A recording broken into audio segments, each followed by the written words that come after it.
como les digo, a esta sesión de las implicaciones filosóficas y éticas de la inteligencia artificial. Tenemos 2 horas por delante.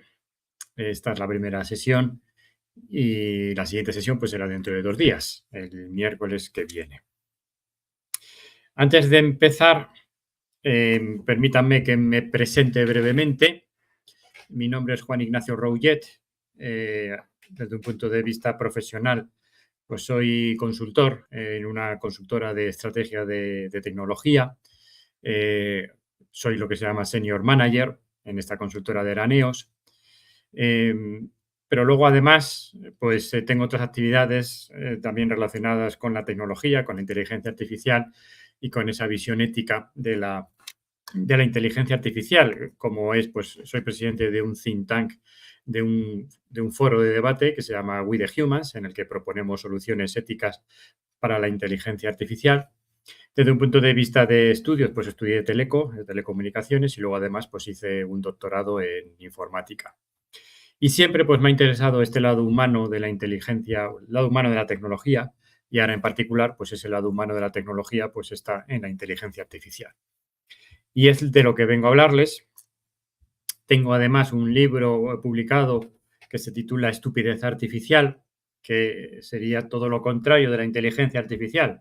Y de alguna manera, pues en esta sesión, pues también voy a intentar explicarles lo que entiendo que es la estupidez artificial, que en el fondo es lo que no hay que hacer con la inteligencia artificial, ¿no? Desde ese punto de vista ético, pero también pues ese uso responsable de la inteligencia artificial.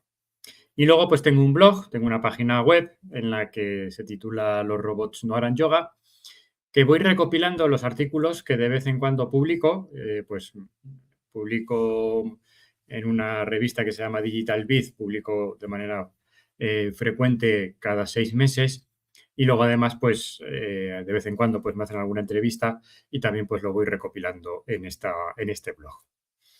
Por lo tanto, aquí estoy, y esta es la razón por la que estoy aquí con ustedes, pues para hablar de esta visión de la ética y la inteligencia artificial. Y, y vamos a ello, que lo más aburrido es hablar de uno mismo. ¿Qué vamos a ver? Bueno, pues como les decía, tenemos por delante 2 días, 4 horas por delante. Hoy nos vamos a centrar en las dos primeras sesiones, en las 2 horas, y vamos a ver estos 2 primeros bloques. Yo les propongo, en esta sesión, les propongo un camino, por eso este simbolito del camino, que en el fondo es disponer de un método para tomar decisiones éticas respecto de la inteligencia artificial. Les propongo un camino para que ustedes puedan tomar esas decisiones éticas, en este caso, dentro de la IA generativa. No es tanto que yo les vaya a dar ya la solución ética, algunas pautas sí les voy a dar, pero no me preocupa tanto darles esa solución ética, sino que, como digo, ustedes sean capaces de llegar a la solución ética, porque se van a enfrentar a distintos dilemas, a distintos retos éticos, y lo importante es saber cómo responder en cada uno de ellos. Esa es la visión general del curso, de estas 4 horas, de este bloque, y lo divido en dos grandes bloques o 2 grandes sesiones, la de hoy lunes y la del miércoles. Hoy vamos a ver los retos de la inteligencia artificial, retos que muchos de ellos pues ya conocemos, pero que también pues por ponerlos todos sobre la mesa, pues hay que contarlos. Pero también el reto de la inteligencia artificial respecto de nuestra inteligencia. Hoy pues les voy a hacer pensar un poco sobre el tema de en qué medida la inteligencia artificial se asimila a nuestra inteligencia, para llegar posteriormente pues a las 2 grandes visiones que hay hoy en día y a una conclusión al respecto que veremos. Y luego vamos con la parte más ética de la inteligencia artificial, en intentar resolver un cierto dilema ético de la inteligencia artificial, o un cierto dilema de la inteligencia artificial, cómo podemos resolverlo con la ética. Y el objetivo de hoy, en el fondo, es concluir con algo de desconcierto. Lo digo así. Hoy posiblemente terminemos el día diciendo, pues no sé qué hacer, pero si me lo permiten, ese es mi objetivo. No porque quiera embarullarles la cabeza, sino porque quiero que piensen de cara al miércoles, a la próxima sesión, en la que resolveremos el embrollo, por así decirlo, o el camino sin salida al que vamos a llegar hoy. Porque hoy, como digo, vamos a terminar diciendo, si tengo un dilema ético, no sé muy bien cómo tengo que actuar, qué es lo que tengo que hacer. Ese no sé muy bien qué es lo que tengo que hacer, no se preocupen, porque lo resolveremos el miércoles. Si no, pues no tendría gracia, ¿no? No sería un buen profesor. Con lo cual, eso lo veremos el miércoles. El miércoles sí que veremos ciertas pautas de esas pautas de lo que es un buen hacer en el uso de la inteligencia artificial. Veremos parte de la legislación, legislación mundial, en este caso europea, pero que no es tanto que sea la legislación europea, sino que también sirve como unas ciertas pautas. Y luego ya por último, en el último apartado o último capítulo, ya es cuando juntaremos todas las piezas y daremos resultado, daremos solución a ese dilema, por así decirlo, a ese camino sin salida al que les voy a llevar hoy martes. Que bueno, tampoco va a ser un camino tan sin salida. En más de una ocasión, muchos de ustedes ya dan con la solución, porque tampoco es, eso es algo razonable, pero sí que quiero que piensen sobre ello. Muy bien, pues vamos a ello. Este es el esquema de las sesiones. Y esta sesión está rodeada del siguiente cuento, de la siguiente historia, que tiene su razón de ser y que veremos al finalizar la sesión. Resulta que en una ocasión, pues se acercó un gran maestro sufí, se acercó, iba recorriendo distintos pueblos por la zona del Mediano Oriente, por la zona del Kurdistán, iba recorriendo distintas aldeas y en cierta ocasión pues paró en una de ellas. Y allí pues era un maestro muy venerado y enseguida pues se formó una asamblea para comentarle al maestro, querían, los agentes de las aldeas querían que el maestro le escuchara sus dilemas y sus problemas que tenían respecto de la fe. Se reunieron todos en la plaza principal de la aldea y se levantó uno diciéndole, oh gran maestro, nos gustaría saber en qué medida, y el gran maestro ya les empezaba a responder y decían, esto es maravilloso, se nota que es un gran maestro porque no hace falta ni que hagamos la pregunta, él ya empieza a responder. Se levantó otra persona también para plantearle otra cuestión y antes de que ya le empezara a plantear la cuestión en sí, el gran maestro ya estaba respondiendo la pregunta. Se quedaron asombrados y entonces le preguntaron que cómo era posible que fuera capaz de hacer eso, si aquello significaba que estaban hablando verdaderamente estaban delante de un hombre verdaderamente santo, ¿no? Y el gran maestro, pues lo que dijo es, traedme un cuenco, traedme harina, agua y sal. Le trajeron el cuenco, que bien podría ser este, le trajeron harina, agua y sal. Echó toda la mezcla, echó el agua en el cuenco, luego echó la harina y luego echó la sal y lo removió todo por completo. Y entonces cuando les preguntó, ¿sabéis de qué está hecha esta mezcla? Y dijeron, pues hombre, claro, de agua, harina y sal. Dice, ¿cómo lo sabéis? Porque conocemos los ingredientes. Y eso es lo que les contestó el gran maestro. Pues esa es la razón por la que yo era capaz de responder vuestras cuestiones. Porque conozco la mezcla de la que estabais hechos como seres humanos. Porque si conoces los ingredientes, eres capaz de conocer la mezcla. ¿Y por qué les cuento esta historia? Pues porque hoy vamos a conocer la mezcla de la inteligencia artificial. Vamos a conocer los ingredientes de la inteligencia artificial. Y eso es importante por la razón de este cuento, porque si conocemos esos ingredientes de la inteligencia artificial, conoceremos la mezcla.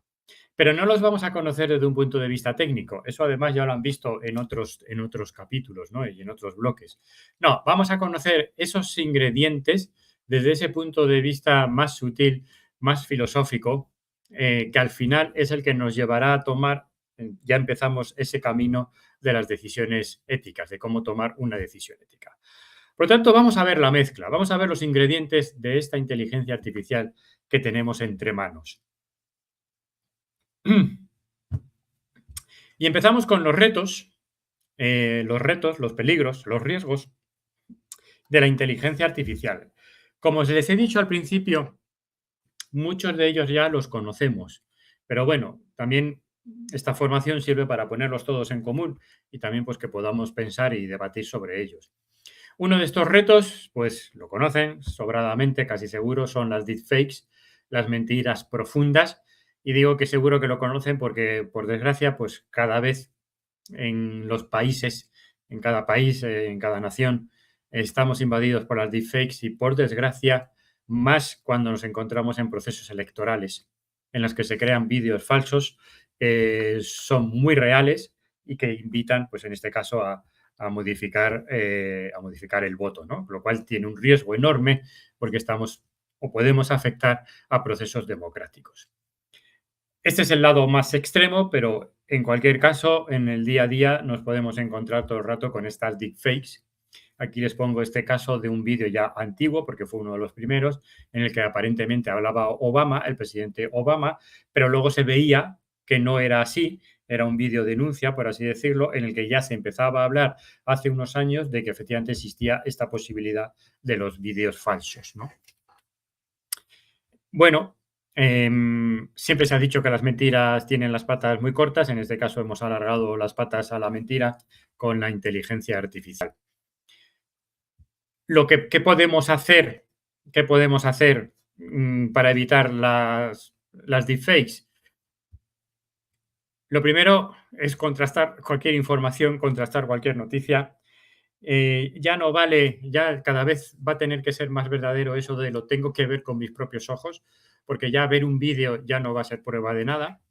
Recurran siempre a fuentes fiables, a medios de comunicación o a fuentes de conocimiento fiables, porque esto lo estoy hablando ahora de procesos democráticos, pero si le vamos al ámbito de la educación, también podríamos alterar el conocimiento mediante la creación, por ejemplo, de vídeos, ¿no? Sí que es verdad que también existen herramientas para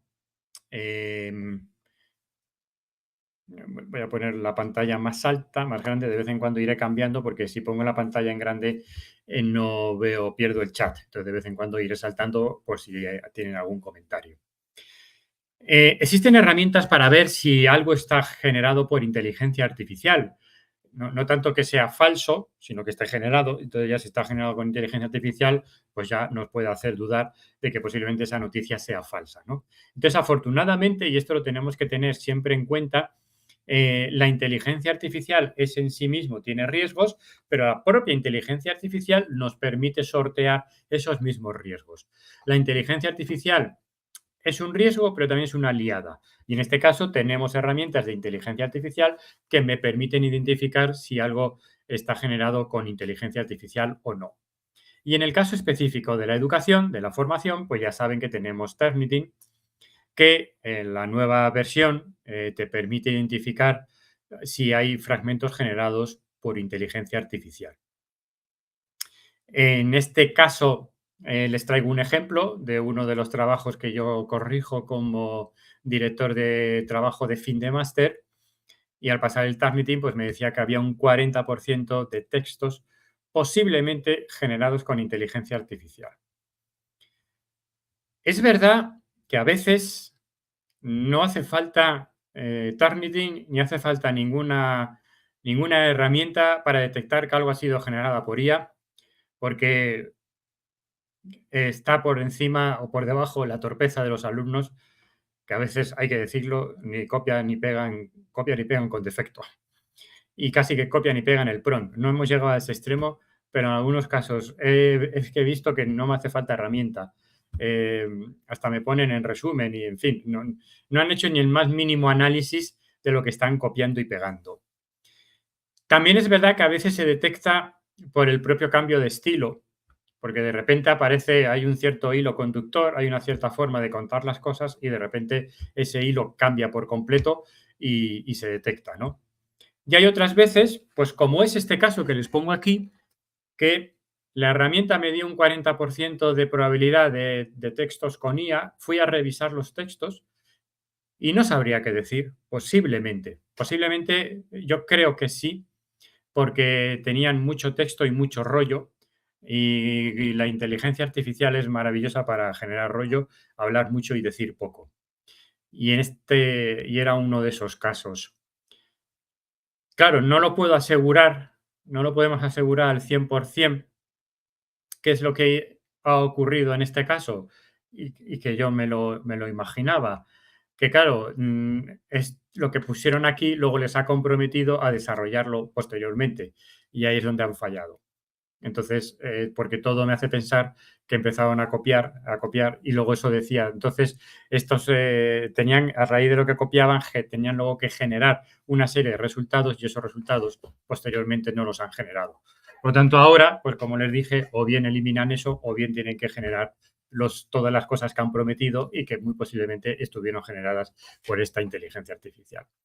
Luego, en el fondo, me quito las gafas eh, para ver de vez en cuando sus preguntas. Es que no veo la letra pequeña, es un tema mío que no veo, entonces por eso me tengo que quitar las gafas. Ahora atiendo a alguna pregunta, alguna cuestión. Es decir, en resumen, tenemos las deepfakes, tenemos herramientas, en el caso académico tenemos esta herramienta de Turnitin. Lo que pasa es que siempre nos puede entrar esa duda de si efectivamente eso está escrito o no.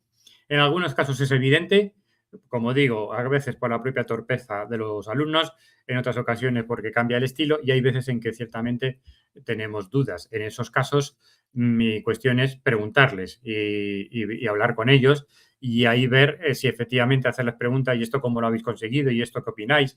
Y la fuente, y a veces yo les pregunto por fuentes, y entonces ahí es cuando me di cuenta si de verdad lo han escrito o no. Es decir, que hay que hacer una investigación posterior, en el caso de dudas. Y ya, cuando es generado y es revisado en su lenguaje, o sea, cada vez es más complicado. Cada vez es más complicado porque incluso podemos generar un texto con nuestro propio lenguaje, con nuestro propio estilo de escribir, ¿no? Porque se lo pasas y cualquier pregunta, cualquier texto que te lo revise, ¿no? Cada vez va a ser más complicado. Cada vez también las herramientas de detección serán más sutiles. Por eso, esto a lo que nos lleva, y que seguro que lo han tratado ya en estas sesiones, en este curso, pues esto nos lleva a modificar nuestros mecanismos de evaluación y nuestros mecanismos de aprendizaje con los alumnos, ¿no? Inevitablemente generaremos textos con inteligencia artificial, pero lo que no podemos es perder ese análisis crítico, esa capacidad crítica, y por eso está lo que les digo, esa parte de repreguntarles y ver si efectivamente volver a ese diálogo que antes igual no hacía falta porque uno veía el texto y veía que era pobre. Ahora entran dudas y, por tanto, la herramienta de la IA es nuestro apoyo, pero no es la única solución. Tenemos que dedicarle algo más de tiempo a los alumnos y hablar con ellos y explorar si efectivamente eso lo han escrito o no, que no siempre tenemos tiempo porque pueden ser muchos alumnos. Pero bueno, tendremos que cambiar esa manera de evaluar y de pedir trabajos a los alumnos. También lo que yo les pido cuando doy clases presenciales es que, por ejemplo, expongan el trabajo. Ya si tienen que exponer el trabajo, al menos ya tienen que hacer el esfuerzo de aprendérselo. ¿Qué me comentan por aquí? Claro, no, al final, si son muy meticulosos, o sea, si quieren engañarnos, nos van a engañar. Eso, como también todos los alumnos, o sea, si nos quieren engañar, nos van a engañar. Por eso, para mí, son la cuestión, y lo que yo estoy poniendo en práctica son métodos alternativos y no solamente métodos por escrito. Problema que lleva más tiempo y que, si son muchos alumnos, complica mucho. En mi caso, pues son alumnos más reducidos, los agrupo también las presentaciones por grupos, de tal manera que me resulta más manejable. Pero ya sí que tengo que cambiar esa manera, ya no es simplemente el, el que pongan un texto. Y luego también en los exámenes, por ejemplo, en mi caso, vuelvo a los exámenes por escrito, sobre papel, por escrito, es más difícil de leer, pero ahí también detectas si finalmente se lo ha tenido que estudiar o no. Aunque también existen métodos para pinganillos, etcétera, ¿no? Pero bueno, esto siempre ha existido, esta caza del gato y el ratón con el profesor y el alumno, y ahora pues se complica un poco más con la tecnología. ¿Qué más riesgos tenemos? Bueno, el sesgo, también conocido, siempre va a estar presente, cada vez se evita más, pero siempre está presente. Em, Aquí pues les traigo un ejemplo de un sesgo en el que un diagnóstico médico dependía al final se dieron cuenta de que dependía de los ingresos de los pacientes. Aquellos pacientes con ingresos más altos tenían un diagnóstico más favorable que los que tenían menos ingresos. Eso es sesgo. Sí que me quiero detener un minuto en la definición de sesgo con estas dos palabras que tengo aquí destacadas, porque nos vamos a encontrar en más de una ocasión con el dilema de si estamos delante de un sesgo o no, y a lo mejor no es un sesgo. ¿Qué es un sesgo en sí mismo? Un sesgo es cuando tenemos un resultado que distorsiona la realidad, está distorsionado de la realidad y tiene, además, nos resulta perjudicial porque atenta contra nuestra idea de justicia. Es decir, es un resultado distorsionado de la realidad y que va en contra de nuestra idea de justicia. Por ejemplo, pues si hablamos de temas de género y temas, por ejemplo, de salarios, pues que los hombres tengan más sueldo que las mujeres, a lo mejor no distorsiona la realidad, porque por desgracia es así, o hay un histórico de datos que dicen que es así, entonces digamos, no, pero es que podemos decir, se podría uno escudar en que no es sesgo porque la vida es así. Es que la vida es así. Es que este colectivo, ya por no decir hombres o mujeres, es que este colectivo tiene más beneficios que este otro colectivo y la vida es así. Entonces, no me está distorsionando la realidad. Podríamos decir, es que esa es la realidad. Correcto, esa puede ser la realidad. Dicho de otra manera, la triste realidad, pero va en contra de nuestra idea de justicia. Por lo tanto, es un sesgo. Es decir, que no basta, basta con que se cumplan una de las dos cuestiones. Puede ser lo normal, por desgracia, pero si va en contra de nuestra idea de justicia, entonces es un sesgo. Que es, por ejemplo, pues en el caso de que a igualdad de condiciones, a igualdad de desempeño y con los mismos baremos, pues que los hombres cobren más que las mujeres, puede ser la realidad, pero va en contra de nuestra idea de justicia.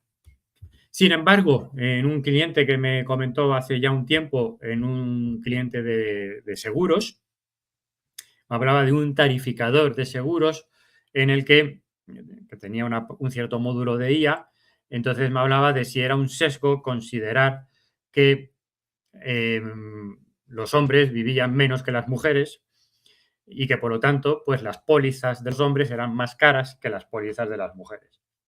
Que si era sesgo. Yo le dije que no era sesgo, porque, primero, porque no va en contra de la realidad, esa es la realidad. La realidad es que los hombres de media pues vivimos menos que las mujeres y en este caso pues no sé si va en contra de la idea de la justicia, pero es que no podemos hacer nada, porque es una cuestión natural, no es una cuestión social, como el caso que les mostraba antes, que era el tema de los sueldos, que eso es un hecho social, es una decisión social que nosotros tomamos. Aquí nosotros no podemos decidir que los hombres vivan más que las mujeres o, ya sería catastrófico, que por igualdad las mujeres tuvieran que vivir menos que los hombres, ¿no? Y así ya tendríamos el baremo equiparado, ¿no? Eso nos llevaría de nuevo a otra idea de injusticia. Entonces, en este caso de las tarificadores, es que es así, es que no distorsiona la realidad y no va en contra de la idea de justicia porque no podemos hacer nada para evitar eso. Es una cuestión de la propia naturaleza. Otra cuestión es que el modelo económico, el modelo de negocio que hay detrás de los seguros, nos guste o no nos guste, pero el modelo económico, el modelo de negocio que hay detrás de los seguros es que si hay más riesgo pagas más, si hay menos riesgo pagas menos. Esa es la esencia del negocio de los seguros. Como los hombres vivimos menos, pues tenemos más riesgo, por lo tanto pagamos más. Pero esa ya es otra cuestión y que no es propio de los datos o de la IA. Eso es el modelo de negocio que estaba mucho antes de la IA. Antes de que hubiera IA ya había seguros y se movían por el mismo modelo de negocio. Lo que tiene más riesgo paga más seguro, paga más póliza. Lo que tiene menos riesgo paga menos póliza. Es otra cuestión, que no es el tema de los datos de la IA. Muy bien, pues este es el tema de los sesgos, pero eh, sí, aquí también hablan, sí, lo del idioma, sí, al final también, por eso, luego también se lo comentaré, si nos vamos adaptando constantemente y luego eso también lo veremos.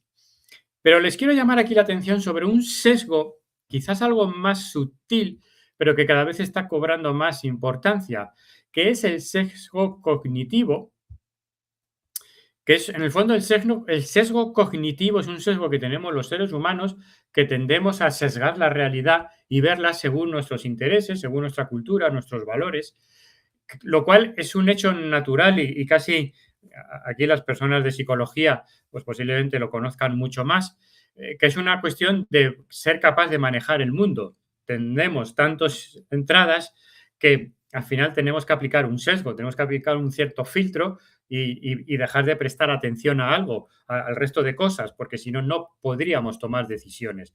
Entonces, tenemos un cierto sesgo en el sentido de que nos llama más la atención aquello con lo que estamos más de acuerdo.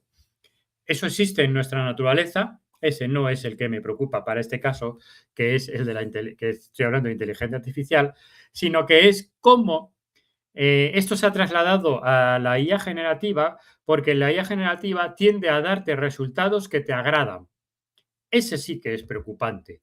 Otra cosa es nuestro sesgo natural, tema psicología, no lo abordo porque lo desconozco, pero sí abordo el tema de que la IA generativa te lleva hacia ese sesgo, te intenta dar una respuesta que te agrada. Aquí tengo más, han salido más casos en noticias de cómo, por ejemplo, se le preguntaba a la inteligencia artificial que le diera razones para dejar a su novia y bueno, pues claro, te las daba. Te daba razones para dejar a tu novia, para dejar a tu pareja, ¿no? Porque te está dando respuestas que te agradan. ¿Por qué? Porque detrás de la inteligencia artificial y detrás de la IA generativa hay de nuevo un modelo de negocio. Y esto lo repito muchas veces o lo he repetido en más de una ocasión, cuando a veces, como digo, me hacen entrevista, que siempre les digo, y esto es para mí es muy importante para los jóvenes, la inteligencia artificial no es tu amiga, no es tu amiga, siempre te va a decir lo que quieres escuchar, a menos que le pidas con una serie de prompts que le pidas lo contrario, pero por lo general no queremos que nos molesten, ¿no? No queremos que nos contradigan. Entonces, pues no solemos pedir que nos lleve la contraria. Bueno, esto es importante, tiende a darnos la razón. ¿Qué tenemos que hacer ante este sesgo? ¿Qué soluciones existen? Pues en el fondo, básicamente lo que acabo de decir, pero claro, llevado a una serie de prompts. Primero, hacer una pregunta sin valoración, ¿no? Como la que les pongo aquí. Claro, si yo les digo, como decía antes, ¿no? Dame razones para dejar a mi pareja, en el fondo esa pregunta ya está viciada, esa pregunta ya está sesgada desde el inicio, ¿no? O si yo quiero que valore dos productos o dos soluciones, dos resultados, si yo le digo, ¿por qué A es mejor que B? Yo ya estoy dando a entender que A es mejor que B. ¿Cómo sería ese prompt adecuado para evitar en principio ese sesgo cognitivo? Valórame A y B y sácame beneficios y debilidades tanto de A como de B. Ese sería un prompt más adecuado para evitar ese sesgo cognitivo. Con independencia, ojo, y como siempre, esto no es la única solución, porque muy posiblemente la IA generativa ya sabe cómo piensas, si has hecho más de un prompt, ya sabe cómo piensas y es posible que te lleve, no obstante, a darte un resultado que te agrade. Por eso, aquí les traigo otras recomendaciones para contrastar esa respuesta y que no sea siempre la que te agrada, ¿no? Por ejemplo, pues, si de un argumento que te dé, pues pedirle que evalúe los puntos débiles o pedir que evalúe un argumento desde otro punto de vista, por ejemplo, suponiendo un cierto rol, pues ahora suponte que estás en el rol de la competencia, en el rol de un auditor, Y entonces, pues, dame esta opinión desde este otro rol, ¿no? O abiertamente, critícame este resultado y échalo por tierra, ¿no? Y digamos, destroza este resultado que te he hecho, ¿no? Que me has dado, ¿no? O esta valoración que te he pedido, pues destrózala por completo. En el fondo estamos pidiendo llévame la contraria. Tenemos que saber que si no se lo pedimos es posible que nos lleve a este sesgo cognitivo y sobre todo, para mí muy importante, se lo tenemos que hacer llegar, se lo tenemos que hacer saber a los alumnos. Eh, porque cuando uno es joven, pues no quiere que le lleven la contraria. Cuando uno es mayor, pues igual le da menos, le importa menos, ¿no? Y le da un poco igual que le lleven la contraria, pero cuando uno es joven no le importa mucho más. Y no le vas a pedir a tu amigo ChatGPT, a tu amigo Copilot que te lleve la contraria. Bueno, pues sí, se lo tenemos que pedir porque si no tenemos el riesgo de este sesgo cognitivo. ¿Y qué me comentan por aquí?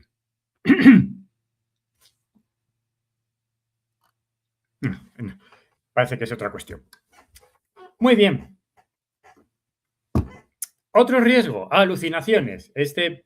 Pues quizás hace un par de años no era tan conocido, ahora creo que ya empieza a ser conocido.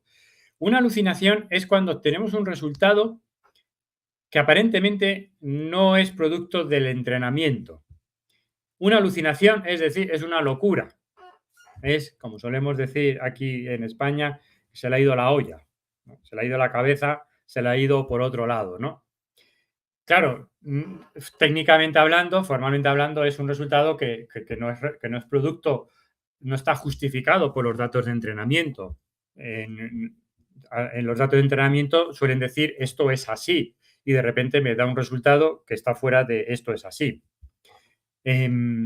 Ocurrió un ejemplo muy famoso ya al principio, pero vamos, al principio es hace 5 años, 4 años, pero bueno, hace 3 o 4 años que se le preguntó a Twitter o a ChatGPT, creo que era ChatGPT, por los dinosaurios y ChatGPT dijo que los dinosaurios habían creado una civilización y que había utensilios creados por los dinosaurios.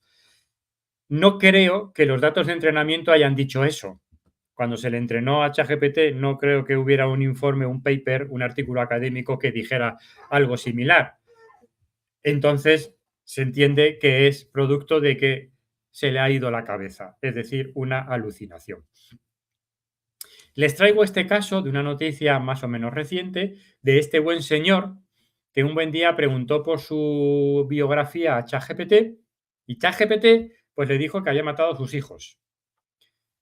Entendemos, queremos pensar, por el bien de este señor y de sus hijos, queremos pensar que es una alucinación, al menos el hombre así lo tomó y lo denunció y dijo que ahí podían ver a sus hijos y que estaban todos vivos o incluso que no tenía hijos, no lo sé. Pero vamos, que no se daba ese caso de que hubiera matado a sus hijos, ¿no?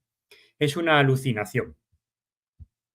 Claro, esto es importante porque si estamos dedicando la IA al ámbito de la educación, pues hombre, igual si nos habla de los dinosaurios lo detectamos, pero si nos habla de otra cuestión a lo mejor no la detectamos. Luego tenemos que ser conscientes de que existe esta posibilidad de alucinación. Existe. Y ¿existe mucho o existe poco? Esto cada vez se va mejorando. Que me dice diario con más de publicó un listado de obras de autores y la mitad de esa lista no existe. Alucinación, efectivamente. Hay que contrastarlo, ¿no? Ahora vamos a ver cómo resolverlo. Para cada riesgo yo les intento dar una solución, pero ¿hay mucha alucinación o hay poca? Pues miren, les traigo este gráfico que les voy a enseñar más o menos gráficos similares. Esto es de un informe que se titula, es un informe, se llama el AI Index Report, el informe del índice de la inteligencia artificial, que lo publica la Universidad de Stanford cada año. Este es el del año 2026, que cierto es que tiene datos de 2025, cosa importante porque aquí la situación cambia por meses, pero con datos del 2025, este es el índice de alucinación de distintos tipos de inteligencia artificial. Son distintos modelos, los que tienen un índice de alucinación muy elevado, pues ya son un poco antiguos y malillos. Pero fíjense que los más modernos, quiero decir, como Grok o como Claude, tienen un índice de alucinación de hace unos meses en torno al 20%. El 20% es bastante elevado. Eso quiere decir que de 5 preguntas, una es falsa. Una es una alucinación. De 5 prompts, de 5 intentos, dentro de un cierto conjunto de preguntas, claro, depende del tipo de pregunta, ¿no? Pero se le ha hecho una serie de preguntas especiales, también es verdad, buscando esa alucinación, ¿no? Porque si le haces preguntas muy sencillas, pues posiblemente no falle. Pero si ya le haces preguntas con una cierta interpretación, esto lo que nos viene a decir es que de 5 preguntas, una puede ser una alucinación. Para mí, eso es un porcentaje muy elevado, muy elevado. Esto que me salió aquí. Me salió que quería quitar una ventana. Luego tenemos que tenerlo en cuenta, que no es algo tan casual. Y seguro que ustedes, alguno de ustedes tiene algún ejemplo de alucinación. Yo he tenido alucinaciones, no yo, sino cuando he usado ChatGPT o Copilot, en el sentido de que ves que detectas una respuesta que dices, esto no puede ser, esto no puede ser. Entonces le preguntas y dice, sí, tienes razón, al menos es amable. No, sí, pero tienes razón, pero porque estoy despierto, ¿no? Pero no puede ser. En el fondo, hago el siguiente símil, ¿no? Imagínense que usamos el Excel y de 5 operaciones una es errónea. ¿Qué diríamos del Excel? Diríamos, esto no me fío. O sea, que le pongo aquí una multiplicación y de 5 multiplicaciones que le pongo, puede que una sea errónea, no digo que siempre, pero puede que una sea errónea. Y te vaya, pues sí que tengo que estar atento. Pues esa es la cuestión, tenemos que estar atentos. Ahora vamos a ver en qué medida estar atentos. Y tengo por aquí una mano levantada para que no se canse la mano y se quede sin circulación en los deditos. Adelante. Si es que tiene algo que comentarme.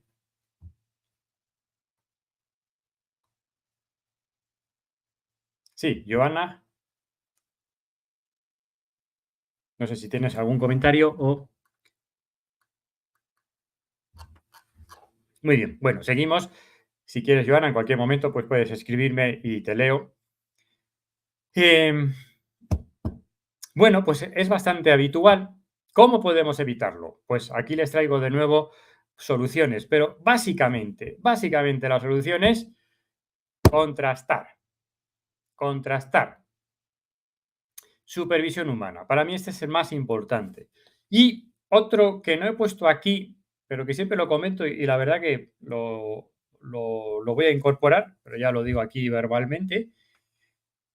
No pregunten por aquello que desconocen por completo. No pregunten por aquello que desconocen por completo. Es decir, si no saben nada de la vida de este buen hombre, por poner un ejemplo, no pregunten por la vida de este buen hombre.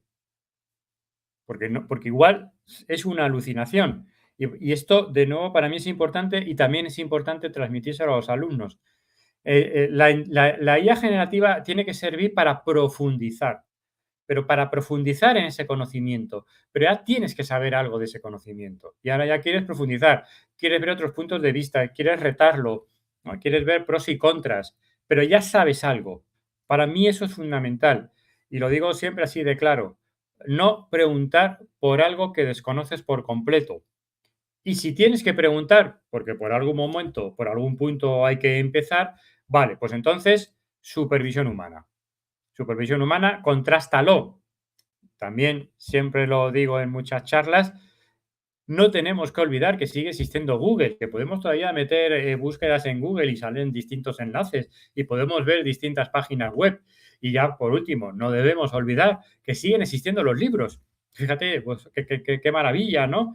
Y que además los libros no te van a decir lo que quieres escuchar, te van a decir lo que es, ¿no?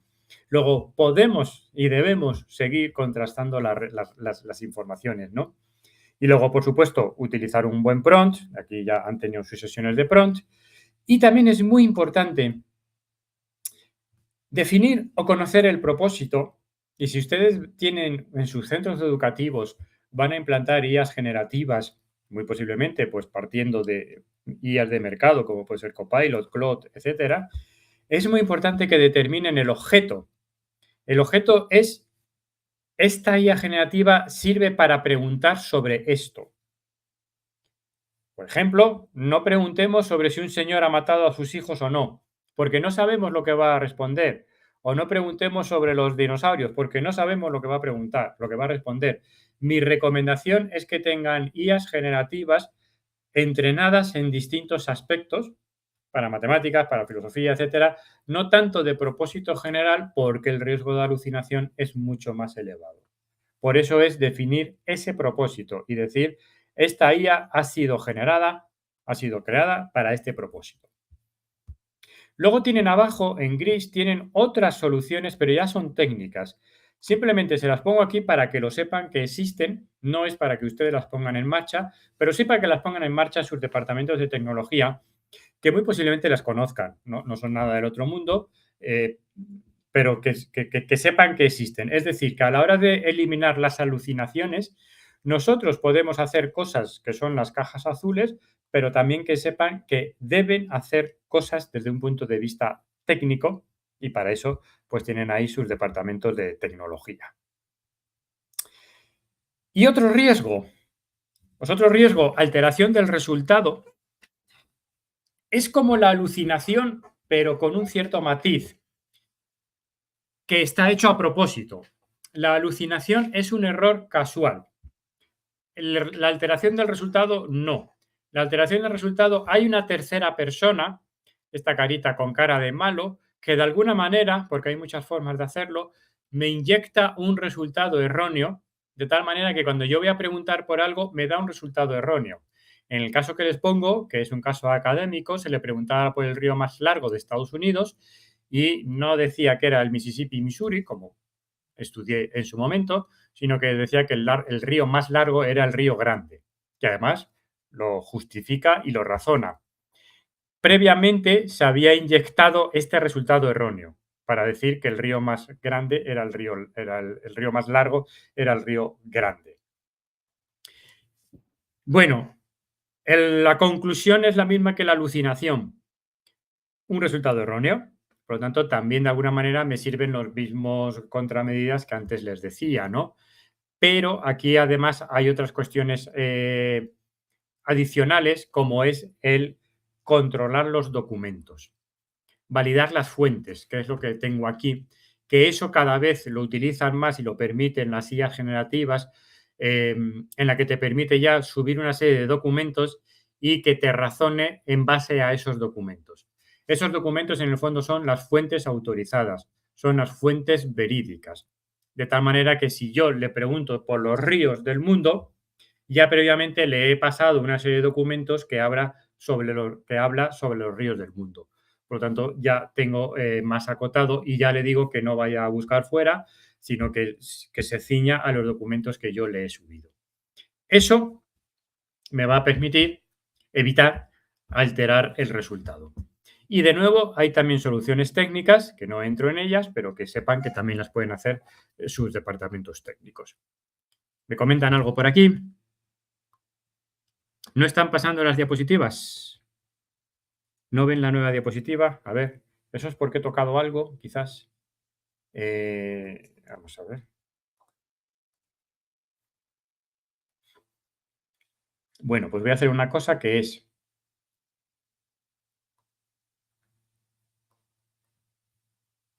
Vamos a ver. Ahora. Ahora lo tienen que ver. Ya. Ya vi lo que toqué. Toqué donde no tenía que tocar. Es que saltó un menú y hice un clic donde no debía. Es que también yo tengo alucinaciones. Es, como ser humano, vamos. Eh, vale, no se ha cambiado. Vale. Bueno, ya tienen que haberlo cambiado. Recupero el discurso. Nos habíamos quedado aquí, en este nivel de alucinación. Y aquí es donde les ponía estas acciones que le hablaba de supervisión humana, de mejorar el prompt, o de dar el objetivo, de para qué el propósito de esa IA generativa. Y aquí es donde yo les decía, pero además no pregunten sobre algo que desconocen por completo. Y si no hay más remedio porque por algún punto hay que empezar, pues entonces contrasten el resultado, supervisión humana. Y luego tenemos la alteración del resultado en la que el objetivo, al final, el resultado es el mismo, ¿no? La consecuencia es la misma, que el resultado es erróneo, pero ahora hay una intención.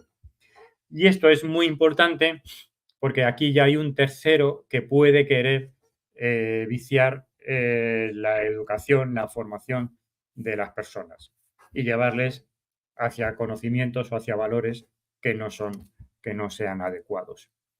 ¿Cómo lo resolvemos? Controlando, básicamente controlando las fuentes. Y de nuevo, con supervisión, viendo si ese resultado es verdadero, contrastando. Muy bien. Y luego, estos otros riesgos que les traigo aquí, alteración de las capacidades cognitivas, hay distintos estudios que lo que vienen a decir es que el uso continuado, intenso de la inteligencia artificial empieza a tener consecuencias cognitivas, empieza a perder capacidad de razonamiento, que es este primer artículo que tienen aquí a la izquierda, y también este otro de la derecha, pero este metía un matiz que era este gráfico de aquí de la izquierda, lo que viene a decir es que si yo un resultado lo analizo, le incluyo ya ese cierto conocimiento crítico, ese cierto razonamiento crítico, no merma en mis capacidades cognitivas, no merman. Pero sí, que es este gráfico de la derecha, si yo hago una pregunta, si yo utilizo un resultado con inteligencia artificial y no lo analizo, sino que directamente lo copio y lo pego, muy posiblemente vaya perdiendo capacidades cognitivas, porque estoy perdiendo ya esa capacidad de análisis y esa capacidad de pensamiento crítico. Luego, no es tanto que la inteligencia artificial, según los últimos estudios, merme esas capacidades cognitivas, sino que de nuevo es el uso que se hace. Si yo uso la inteligencia artificial, la IA generativa, y mantengo mi pensamiento crítico, no se ve afectado esa pérdida. Y en caso contrario, sí, que es este artículo de aquí, que era un uso intensivo, o este otro que es copio y pego, lo que antes les decía que en algunos casos me he encontrado. Bueno, pues estos son los riesgos que tenemos, pero en el fondo esto no es nuevo y les traigo aquí dos casos históricos, uno basado en el ferrocarril y otro basado en el teléfono. Porque eso lo hemos visto antes con un comentario, le traigo ahora que antes han hecho, de que hemos dicho que se van adaptando, ¿no? Que se van adaptando los alumnos y nosotros también nos vamos adaptando en esa forma de preguntar, en esa forma de evaluar, de supervisar, porque esto es así, todo el rato nos vamos adaptando y les traigo dos casos históricos, como digo, el ferrocarril y el teléfono. Con el ferrocarril, fíjense, se llegó a decir que íbamos a perder la capacidad de pensar. No, perdón, que no, sí, es que también, pero no, eso era con el telégrafo, me estoy equivocando. Con el ferrocarril se llegó a decir que nos iba a hacer más inteligentes. Porque ha habido de todo. Siempre, cuando tenemos una innovación, siempre hay voces que dicen esto va a ser un desastre y siempre hay voces que dicen esto va a ser maravilloso. Desde mi punto de vista, lo que hemos aprendido con la historia de todas las innovaciones es que al final llegamos a un punto medio. Ni es tan maravilloso ni es tan catastrófico. Llegamos a un punto medio. Porque lo que era tan maravilloso se va desinflando y lo hemos vivido con la IA generativa, que es lo que ahora mismo se le llama el hype. Ese hype que es esto va a ser maravilloso y luego cuando empezamos a usarla, te digo, pues hombre, no es tan maravilloso, si resulta que alucina, si resulta que no sé qué, si ahora resulta que tal, ¿no? Entonces va bajando el suflé. Y luego, por otro lado, vemos peligros, nos avisan de peligros y como vamos viendo los peligros, pues también los vamos resolviendo. Luego, al final no es catastrófico, es más que los vamos viendo cómo resolver. Bueno, pues en el caso del tren nos dijeron que íbamos a ser más listos. ¿Por qué? Porque gracias al tren íbamos a dedicar menos tiempo al desplazamiento y ese tiempo que íbamos a ganar lo íbamos a dedicar a leer libros. ¿A que sí? ¿A que eso es verdad?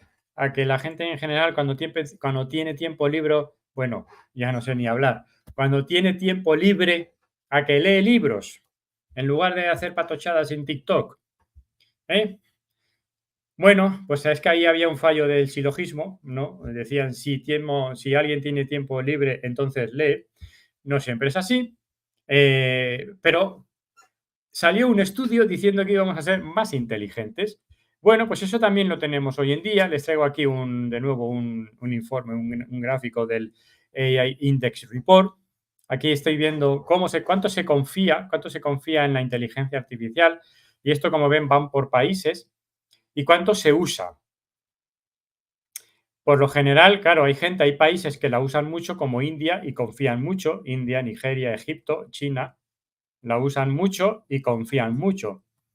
Hay otros países, pues por aquí pueden encontrar México, por aquí pueden encontrar Brasil, eh, España está por aquí, Colombia.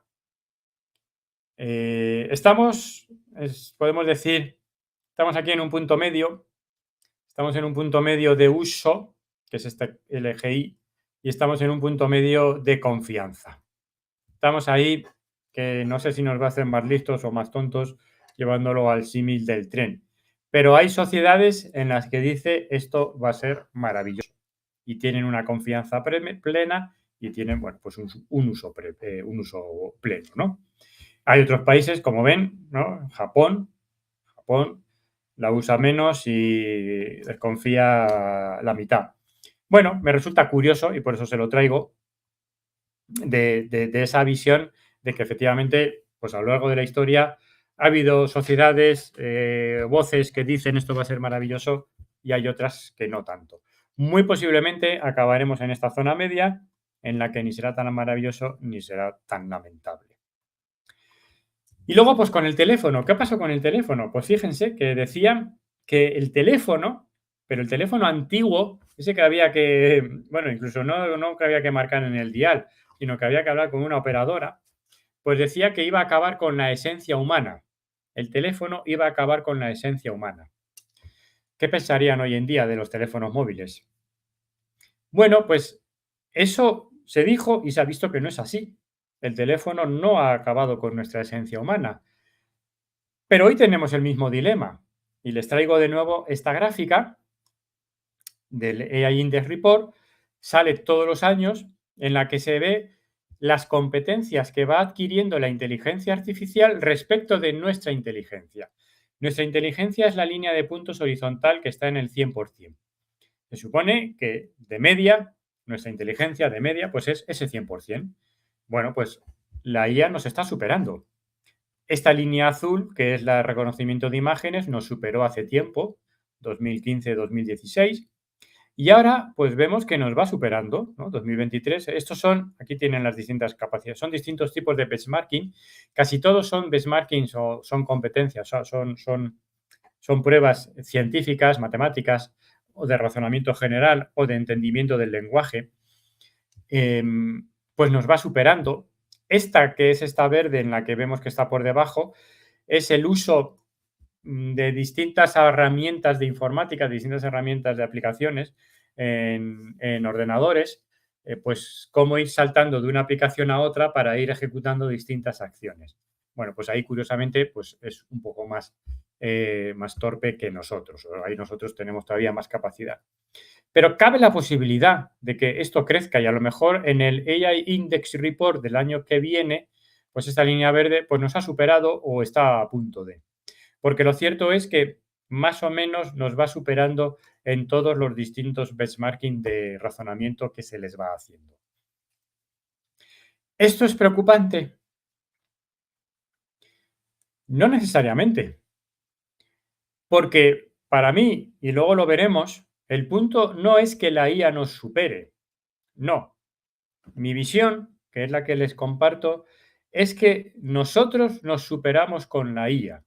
Es decir, no es que la IA vea mejor que nosotros, no, es que nosotros vemos mejor con la IA y en particular somos capaces de ver mejor y detectar antes cáncer con la IA. Es similar al microscopio. Nosotros no decimos el microscopio ve las células. No, nosotros lo que decimos es, vemos qué bien que tenemos un microscopio, porque gracias al microscopio vemos las células, ¿no? Y podemos ya identificar cualquier tipo de célula. Luego, qué bien que tenemos un microscopio. Para mí, tenemos que aplicar este mismo pensamiento. Qué bien que somos capaces de ver el cáncer con antelación gracias a la inteligencia artificial. Luego, tenemos que huir de esa competición con el ser humano. De igual manera que podríamos decir qué bien que tenemos vehículos, que tenemos carros, porque así podemos ir a 120 kilómetros por hora. Si no, pues seguiríamos andando a caballo, en carromato, y no pasaríamos de los 50 kilómetros por hora, ¿no? Luego, qué bien que tengamos vehículos. Qué bien que en el fondo podamos razonar, porque todo esto son benchmarking de matemáticas, ahora mismo podemos razonar problemas matemáticos que antes no podíamos. Ahora mismo podemos sintetizar moléculas, pues, proteínas que antes no podíamos. Luego, aquí hay un matiz de cambio de lenguaje, no es tanto que la IA hace, sino que nosotros hacemos. Y para mí ese cambio de lenguaje es fundamental y luego lo profundizaré sobre él. Sí que es verdad, ¿dónde está el tema? En la cuestión de los riesgos, que es lo que hemos visto antes. Un microscopio no tiene riesgos, un microscopio no alucina. Sí que es verdad que podemos poner mal la óptica, en fin, podemos hacer que veamos mal la célula, pero en principio no alucina. Mm, Podemos hacer que alguien me alterara un resultado de microscopio. O sea, tiene ciertos riesgos, pero son más complicados que los que nos podemos encontrar con la IA. Luego, es verdad que hay riesgos y, por lo tanto, si es capaz de ver o nosotros somos capaces de ver, ojo, porque a lo mejor me alteran el resultado. O si es capaz de razonar, ojo, porque a lo mejor me alteran el resultado. Pero lo que tenemos que hacer es conocer los riesgos para evitarlos. De igual manera que salir a la calle tiene riesgos, nos pueden atropellar, nos pueden atracar, nos podemos caer, ¿no? Se puede caer un tiesto, un árbol encima de nosotros, pero salimos a la calle. ¿Por qué? Porque conocemos los riesgos y sabemos evitarlos. Manejar carros tiene riesgos, pero los conocemos y por eso tenemos un código y conocemos los riesgos, miramos a la derecha, miramos a la izquierda, mantenemos distancia de seguridad. Lo mismo tenemos que hacer con la inteligencia artificial. Conocer los riesgos para poder abordarlos y ser conscientes de ese cambio de lenguaje. La inteligencia artificial no hace nada. Los que hacemos somos nosotros. Yo a veces, en mi ámbito de la consultoría, cuando hablo con mis compañeros que usamos ChatGPT, usamos Copilot en este caso, que es la licencia que tenemos para apoyo a nuestra consultoría, en muchas ocasiones le digo, tener en cuenta que Copilot no tiene ni idea de nada. Y es verdad, no tiene, pues mi punto de vista, luego lo matizaremos, luego lo discutiremos, no tiene ni idea de nada, ¿no? Entonces, cuando dice, no, Copilot me dice, no, Copilot no te dice nada. Tú estás diciendo a través de Copilot. Y para mí eso, en el caso de la consultoría, es muy importante porque siempre les digo, si ponemos un resultado generado con inteligencia artificial, los responsables somos nosotros. No basta, no se podemos decir, no, es que me lo dijo Copilot. Bueno, da igual. Es como si lees mal un libro. Si lees mal un libro, dices, no, es que el libro estaba mal. Bueno, pues haber leído otro, ¿no? Porque lees solo un libro. Sigue siendo, la responsabilidad sigue siendo nuestra. Pero curiosamente, fíjense lo que les traigo aquí. Es muy listo resolviendo problemas matemáticos complejos, solamente capaces que pocas mentes serían capaces de resolver, pero sin embargo no es capaz de dar la hora, pero de dar la hora de una manera especial. Es un reloj analógico sin números y que únicamente tiene los segmentos de las 12, las 3, las 6 y las 9. Y obviamente las manillas, la grande y la pequeña, ¿no?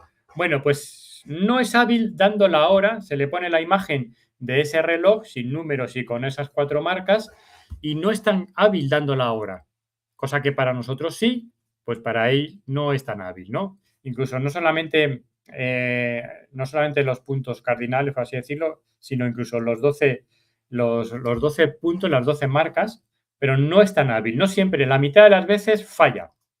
Es lo que se llama el benchmarking del reloj, y falla, falla. Luego es curioso que cuestiones que para nosotros son bastante evidentes y que aprendemos de pequeños, que es la de las primeras cosas que aprendemos a leer el reloj, bueno, pues para una inteligencia artificial no es tan evidente. De nuevo, esto es posible que el año que viene, cuando salga el informe, pues lo haga mejor. Bueno, pero hay cuestiones. ¿Esto qué quiere decir? Pues que tenemos que usar la IA para lo que es útil. Pues no usemos la IA para dar la hora, pero sí usemos la IA para calcular una proteína. Fíjate, pues bueno, porque ya para calcular la hora, pues nosotros ya somos bastante hábiles y a menos que, claro, lo queramos hacer con reconocimiento de imágenes, ¿no?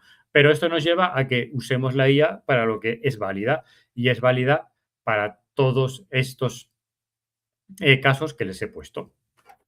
Bueno, pues esto es, como les decía, tenemos una serie de riesgos.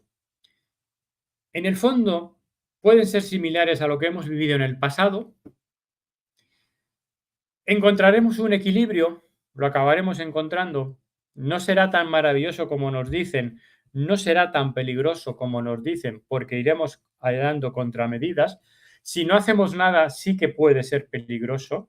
De igual manera que si salimos a la calle alegremente sin mirar a ningún sitio, si conducimos, manejamos alegremente, pues tendremos peligros, ¿no? Pero si conocemos los riesgos y los sabemos gestionar, pues sí que encontraremos ese equilibrio.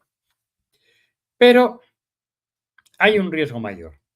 Hay un riesgo mayor, oculto y eterno. Fíjense lo que digo, oculto y eterno, que siempre va a estar dentro de la inteligencia artificial y que vamos a ver.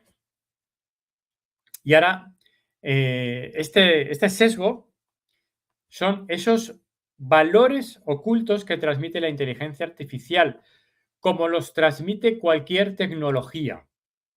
Una tecnología no es ni buena ni mala, pero tampoco es neutral, porque transmite sesgos. Por ejemplo, el WhatsApp transmite el sesgo de la inmediatez. Cuando mandamos un mensaje por WhatsApp, lo recibimos de manera inmediata. Ya nos pasaba con el correo electrónico.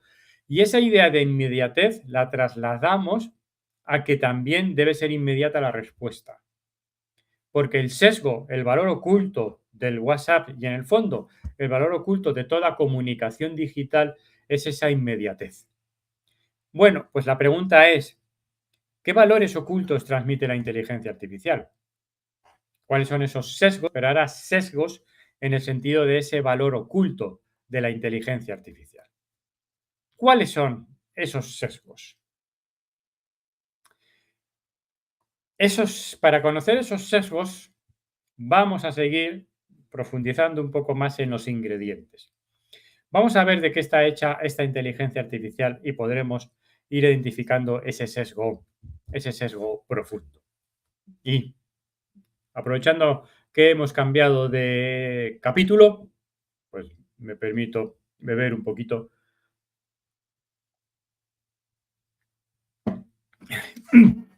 Porque un profesor hidratado explica mejor. Eso espero. Y ya me van diciendo. Bueno, ¿es la inteligencia artificial inteligente? Pues vamos a ver, en el fondo, ¿qué es la inteligencia artificial? Han tenido definiciones, no voy a entrar en ello, no sería repetirlo, pero quiero llamarles la atención sobre lo siguiente. ¿Qué somos capaces de hacer con la inteligencia artificial? Somos capaces de ver, es capaz de crear imágenes, es capaz de entenderme, ¿no? Yo le escribo y me entiende, ¿no? Entonces, en el fondo, lo que está haciendo la inteligencia artificial es simular ciertos procesos de pensamiento humano. Y remarco la palabra de simular. Es decir, parece que me entiende, parece que ve, parece que es capaz de escribir. Está simulando procesos de pensamiento humano y para eso lo que utiliza son matemáticas. Aquí no voy a profundizar, y han profundizado someramente en ello, pero detrás de la inteligencia artificial lo único que hay son distintos tipos de matemáticas, nada más que eso. Calculamos distancias, hallamos de derivadas, pero y además son matemáticas más o menos sencillas. Casi siempre lo que estamos haciendo es O es un cálculo estadístico o estamos haciendo sumas y restas, llevándolo a un nivel muy de simplificación, o estamos calculando valores mínimos o máximos. Pero son matemáticas relativamente sencillas. Pero lo importante es que estamos simulando procesos de pensamiento humano. Estos procesos que me llevan al final a que sea capaz de ver, de entender, de escribir. Pero ¿qué tipos de procesos de pensamiento humano? Aquí yo les traigo una lista de procesos, cosas, la caja azul de la azul oscuro de la izquierda. Nosotros, si decimos qué es inteligencia, inteligencia es este conjunto de procesos. Es razonar, es planificar, resolver problemas, es pensar en conceptos abstractos, es aprender de la experiencia. Estos procesos son los que se plantearon hace una serie de años, en el 1955, en esta conferencia de Dartmouth, en la que se dijo, vamos a simular estos procesos con la computación, ¿no? Y vamos a hacer, pues, cómo podemos simular el uso del lenguaje, pensar de forma abstracta, resolver problemas, mejorar, que la mejora sería el aprendizaje, creatividad, que creatividad es crear, ¿no? Es dibujar. Entonces, efectivamente, en esta conferencia de Dartmouth se tomaron una serie de procesos de nuestro pensamiento y se dijeron, vamos a simularlos. Y así nació la inteligencia artificial en el 1955. Ahí es cuando se empezó a desarrollar algoritmos para simular estos procesos. Ahora bien, ¿están aquí todos los procesos de pensamiento humano? ¿Falta algún proceso? Pues desde mi punto de vista sí, falta algún proceso.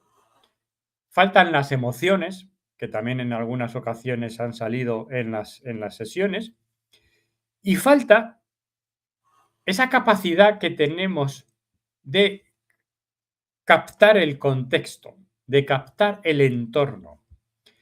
Esa capacidad que tenemos de entender, de decir, esto ya lo entiendo, esto ya tiene sentido. Y detrás de esa capacidad de captar el contexto es la que nos permite emitir juicios. Emitir juicios en el sentido de decir, esto está bien, esto está mal. Esto es adecuado, esto no lo es. Esto es correcto, esto es incorrecto. Esa capacidad de emitir juicios está detrás de la comprensión del contexto, de comprender, de decir, ahora lo entiendo, ese ahora me encaja todo, ya sé de qué me estás hablando. Bueno, y por último, detrás de esta capacidad de ahora ya lo entiendo, hay un último proceso, si queremos llamarlo así, que es la conciencia. Fíjense hasta dónde hemos llegado, ¿no? ¿Quién iba a pensar hoy cuando nos hemos levantado que acabaríamos hablando de conciencia? Es que los días tienen un devenir que es insondable. Entendiendo, después de este pequeño paréntesis que ya me van conociendo, entendiendo por conciencia la capacidad que tenemos de ver el mundo y de nosotros vernos en el mundo. Esa es una capacidad que a día de hoy pues parece ser que solo la tenemos nosotros. Y cuando nosotros vemos el mundo y nosotros nos vemos dentro del mundo, a eso lo llamamos conciencia y es lo que nos permite decir, ya tengo el contexto, porque estoy viendo el mundo y yo estoy poniendo mi visión relativa sobre ese mundo y por lo tanto soy capaz de captar ese contexto. Bueno, la pregunta que surge es, vale, estas capacidades, estos procesos, sí, los podemos simular y hasta ahora los hemos simulado. ¿Y estos otros los podemos simular? ¿Habrá una nueva conferencia de Dartmouth en el 2030, 2020, 2000, cuando sea, que diga, comunidad científica, vamos a simular el proceso de la conciencia, vamos a simular el proceso de entender el contexto? ¿Ustedes qué piensan? ¿Lo tenemos, lo tiene la inteligencia artificial o no lo tiene? ¿Lo tendrá? ¿No lo tendrá? No. Muy bien. Marcela dice que no. Marta dice que no. Y además, de manera tajante, no, no, no. No, no, no. Vaya, hombre, nadie dice que sí. No sabemos. Ah, bueno, no sabemos. Elisa, muy bien. Bueno, muy bien. No sé si es muy bien. Ya veremos si es muy bien. Pero como ya he dicho muy bien, pues ya todo apunta. Espero que no. Ah, sí. Esperemos, esperemos. Bueno, pues es que no se sabe, efectivamente, pero hay dos corrientes al respecto. Veo que nadie dice que sí, pero luego esta pregunta luego la voy a volver a reformular de otra manera. Y a lo mejor a ver qué me dicen, ¿no? Conciencia no, conciencia no. No, por favor, un respeto, ¿no? Si me lo permiten.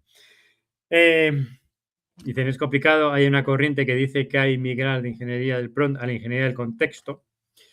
De hecho, como matiz, detrás de la IA generativa están lo que se llaman los LLMs y están lo que se llaman los transformes. Y los transformes surgieron por un artículo académico que era cómo capturar el contexto. Pero no es este tipo de contexto que estamos diciendo. Porque de hecho, si la IA generativa actual capturara el contexto, no tendría alucinaciones. No llegaría a esa idea de, pero ¿qué estás diciendo? Esto no tiene sentido. Antes me has dicho esta cosa y ahora me has dicho esta otra. Eso no tiene sentido, porque le falta capturar ese contexto. Pero hay dos corrientes al respecto. Corriente que podemos decir nació en Alan Turing, famoso, celebérrimo, y contexto que nació en este hombre que, como veis, pues se parece así un poco más apocado, ¿no? Como John Searle, que dice, yo también tengo otra corriente, ¿no? Y que es menos conocida, pero no por ello menos importante. Vamos a ver cuál es cada una de ellas. La de Alan Turing, pues muy posiblemente la conocemos, ¿no? La famosa test de Turing, pero que básicamente aquí lo que estamos diciendo es, estamos intentando responder a la pregunta, ¿la inteligencia artificial será capaz, será igual a nosotros, será igual a nuestra inteligencia en un momento dado? Porque podemos decir que no, actualmente tiene conciencia, no tiene conciencia, ¿por qué? Porque alucina, por ejemplo. Entonces ya, pues ya me llega a decir que no tiene conciencia, ¿no? Ahora, en un futuro podrá llegar a tener conciencia. Alan Turing dice, pues mira, yo no sé si podrá tener conciencia, pero ¿será igual a nosotros? Si se comporta igual que nosotros, será igual que nosotros. Esa es la visión de Turing, que es por eso les traigo aquí esta famosa secuencia de Blade Runner de los replicantes, en el que les están haciendo en el fondo un test de Turing, les están haciendo preguntas y en este caso, pues bueno, y viendo cómo se dilata la pupila ante ciertas preguntas, ¿no? Porque quieren responder, quieren ver si se comportan exactamente igual que los seres humanos. En este caso, lo que estaban intentando era identificar esas emociones. Pero la visión de Turing es la inteligencia artificial a la pregunta, ¿la inteligencia artificial es igual a la inteligencia humana? Él dice, si una máquina hace exactamente igual lo mismo que nosotros, su inteligencia es igual a la inteligencia nuestra. Por lo tanto, si llegado a ese punto nosotros tenemos conciencia, pues la máquina tendrá conciencia. Luego la respuesta de Alan Turing, de alguna manera, no lo dice de forma explícita, pero lo que viene a decir es que si hace lo mismo que nosotros, es como nosotros, por lo tanto, tendrá conciencia. Esa es la visión de Turing. Bueno, es el debate. Sí, es que veo que es un poco extenso, pero eh, es que el debate sobre la conciencia es muy amplio, ¿no? Pero por eso Turing, en el fondo, no entra en el debate de la conciencia, sino que dice, ¿hace lo mismo que nosotros? Sí, pues ya está. Pues si nosotros tenemos conciencia, pues la IA también. ¿Qué dice Shirley? Pues plantea el siguiente ejemplo, que es lo que se conoce como la habitación china de Shirley. Lo que viene a decir es, supongamos una habitación completamente cerrada y en esta habitación se encuentra Shirley, que es este señor, y no, Shirley no tiene ni idea de chino, pero tiene un libro que relaciona símbolos chinos. Ojo, no es un diccionario. Para entenderlo mejor, vamos a suponer que en lugar de chino hablan de español. Y vamos a suponer que es la habitación española o de la habitación de español de Shirley. Entonces, Shirley no tiene ni idea de español, pero tiene un libro que relaciona símbolos. No es un diccionario inglés-español, español-inglés. No, relaciona lo que para nosotros son palabras o grupos de palabras, para él son símbolos porque no tiene ni idea de español y simplemente tiene unos símbolos que los relaciona con otros símbolos. Entonces le hacen una pregunta. Por aquí cae la pregunta en formato papelito, porque esto es de los finales de los años 80.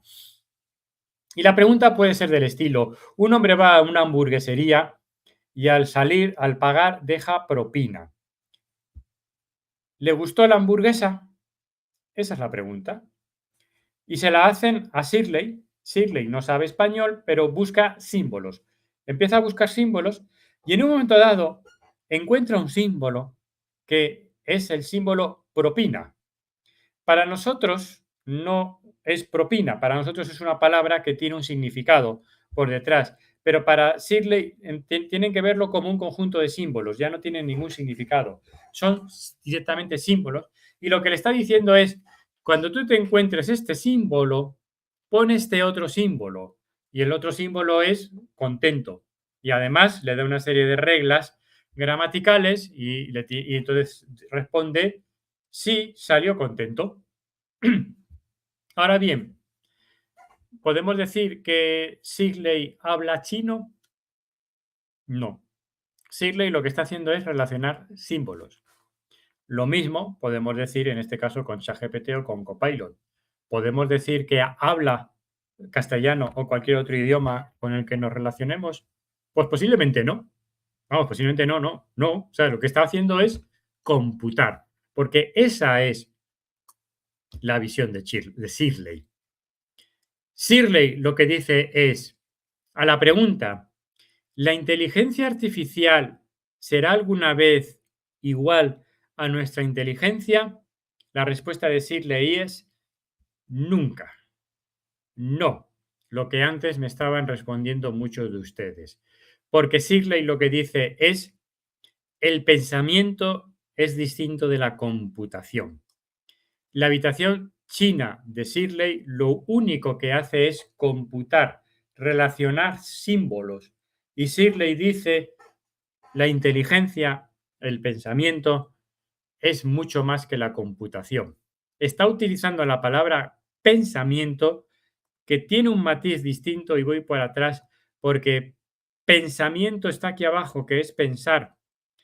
Esto de aquí arriba sí que puede ser computar, y esto sí que podemos llamar lo que es una cierta inteligencia, pero Shirley va más allá y utiliza el verbo pensar. Pensar significa emitir juicios y emitir juicios significa captar el sentido. Y Shirley lo que está diciendo es, este pensamiento, esta capacidad de emitir juicio, esto de decir, esto está bien, esto está mal, nunca. Así de categórico es Shirley. Nunca, porque pensar es distinto de computar. Entonces, yo ahora les vuelvo a preguntar de que son ustedes turianos de Turín, son ustedes sirlianos. Por lo que he visto, en esta sala hay más sirlianos que turianos. Estas dos corrientes, hoy en día, no se dice Turing, no se dice Shirley, pero se llaman IA fuerte. La IA fuerte lo que viene a decir es, ahora mismo la inteligencia artificial no es como nosotros, pero lo será. Lo será. Habrá un punto de inflexión, ese punto singular que llaman, en el que ya será igual que nosotros y mucho más. Y la IA amplia lo que viene a decir es, la inteligencia artificial nos irá superando en distintos ámbitos, y lo hemos visto, ¿no? En la capacidad de reconocimiento de imágenes, en el pensamiento, en el reloj todavía no, en dar la hora todavía no, la hora analógica y bajo ciertas circunstancias, ¿no? Entonces, es muy posible que la IA amplia vaya siendo más amplia, vaya ampliando nuestras capacidades humanas, pero nunca será igual a nosotros. Dos visiones que nacen de dos fuentes académicas, Turing y Shirley, que se traducen en IA fuerte y IA amplia. Ahora vuelvo a replantear la pregunta. ¿Ustedes son sirlianos? He visto que la mayoría son sirlianos. ¿Tenemos algún turiano en la sala que no se sienta cohibido, que se manifieste en sesiones que doy? salen turianos, sí, y salen con mucho... mira, tanto de leer Asimov, sí, yo también leí Asimov cuando era joven. eh, ¿Cómo se llama ese conjunto de novelas? La Fundación. La Fundación. Y bueno, y también textos divulgativos, ¿no? Eh, en el fondo, ¿quién triunfa? ¿Quién tiene razón? ¿Turing o Sidley? ¿La IA fuerte o la IA amplia? Pues como ha dicho antes una de ustedes, una compañera, decía, no lo sé. Es que esa es la situación. Es que no lo sabemos. Es que nadie lo puede defender. Nadie lo puede defender. Nadie puede decir que la IA fuerte tiene razón o que la IA amplia tiene razón. No. Estamos en el punto de que no lo sabemos. Y yo me declaro sirliano, y lo habrán visto, ¿no? Por todo lo que he dicho, porque, por ejemplo, cuando decimos, no digamos la IA es capaz de ver, no, la IA no ve. Nosotros vemos gracias a la IA. Nosotros resolvemos problemas matemáticos gracias a la IA. Eso en el fondo es una visión sirliana. La visión turiana es que la IA tiene conciencia y por lo tanto está resolviendo un problema o está viendo ese objeto, lo está viendo. Detrás de ese matiz de dónde pongo el sujeto está la visión de Turing o la visión de Shirley. Yo soy sirliano, pero mi punto es yo creo que Shirley tiene razón, pero el verbo aquí es creo. Yo no lo puedo demostrar. Y como también ha dicho antes, creo que uno de ustedes, ojalá, esperemos que no. Esperemos que no, esperemos que la IA no llegue a tener conciencia. Yo creo que nunca la va a llegar a tener, pero vamos a ver. Igual nos tenemos que citar dentro de 5 años y dirimir quién tenía razón. Y, y si alguno es turiano, pues habrá tenido razón. Y si somos sicilianos como la mayoría, pues seremos nosotros, ¿no? Pero lo que quiero decirles es, no se dejen engañar, por muy fuerte que hablen unos u otros, y por lo general, por lo de la IA fuerte también suelen hablar fuerte, no sabemos, no lo sabemos. A día de hoy no lo sabemos. Pero sí quiero que conozcan las dos corrientes, porque en el fondo esto sigue siendo parte del debate de hoy en día. Claro, hoy en día no hablamos, no, nadie va preguntando por la calle, ¿usted es turiano, usted es siciliano, no? Y si estamos de noche, ¿no? En una fiesta, por favor, no intenten romper el hielo diciendo, ¿es usted turiano o es usted siciliano? Le aseguro que no van a romper el hielo, le van a sacar de la fiesta. Porque no se suele decir de esta manera, ¿no? Pero es un debate que está. Y les traigo esta noticia en el que, pues bueno, en un cierto debate se decía, la ChatGPT es capaz de, o los chatbots, de una manera más genérica, los chatbots son capaces de entendernos, son capaces de comprender. Esa pregunta, ¿son capaces de comprender? Detrás de esa pregunta está todo esto que hemos visto. Entonces aquí mi objetivo es darles argumentos para una y otra visión, para que puedan defender su visión, sea la que sea, pero también para decirles, pero que sepan que en el fondo no sabemos si tenemos razón unos u otros. Y ahora mismo en este ámbito nos movemos en el espacio de las creencias. Pero existen las dos corrientes. Muy bien.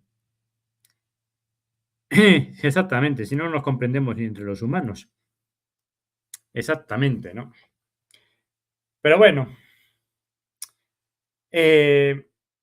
entonces, ya resumiendo, ya conocemos los ingredientes de la mezcla, ¿no? Ya tenemos ahí la harina, el agua, la sal, porque son esos procesos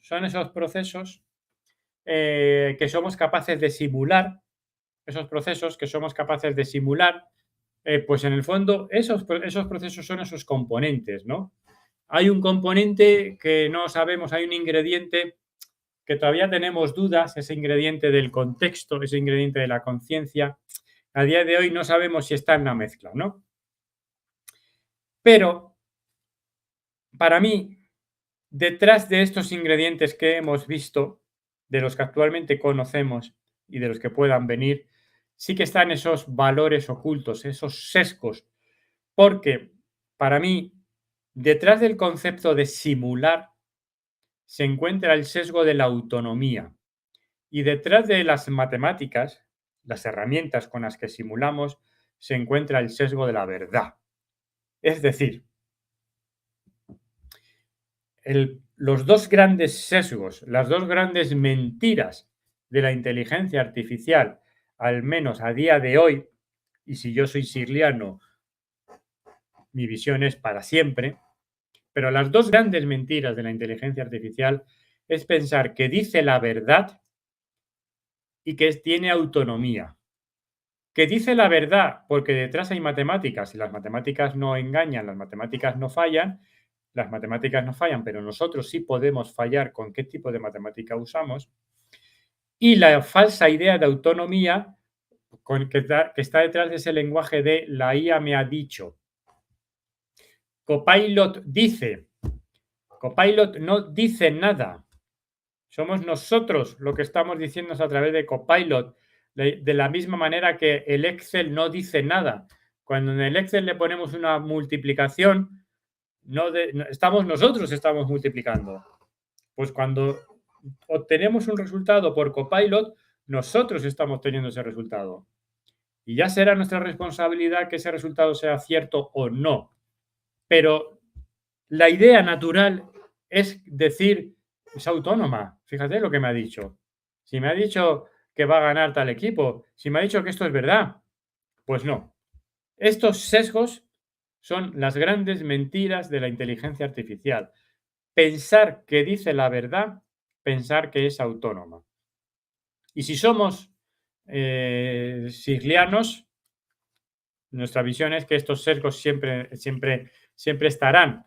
Y precisamente como somos siglianos, pues no estoy en contra de esa visión de Turing, ¿no? Pero esto para mí es importante que lo remarquemos, es importante que lo contemos a los alumnos, porque de primeras, como antes decíamos, pensamos que que la inteligencia artificial es nuestra amigo, nuestra amiga o nuestro amigo, y luego además pensamos que siempre va a decir la verdad y pensamos que dice, ¿no? Que tiene interés por contarnos la verdad. Falso. Detrás de la inteligencia artificial lo único que hay es un modelo de negocio que intenta hacer negocio con nosotros. Ojo, que no está nada mal, ¿no? Que el Excel también intenta hacer negocio, claro, porque hacemos hacer sumas en un momento dado puede ser complicado, ¿no? No digo que esté mal hacer negocio, pero tenemos que saber usarlo y con estas condiciones que les estoy aquí comentando. Muy bien.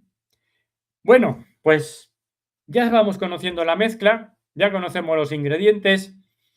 Pues ahora vamos a mezclar estos ingredientes aquí, los mezclamos en el cuenco y vamos a ese dilema ético, vamos al segundo bloque que decía, a ver, ¿qué dice? El digital le mandaron una mosca y lo hicieron funcionar dentro de una simulación, se comportó como una mosca.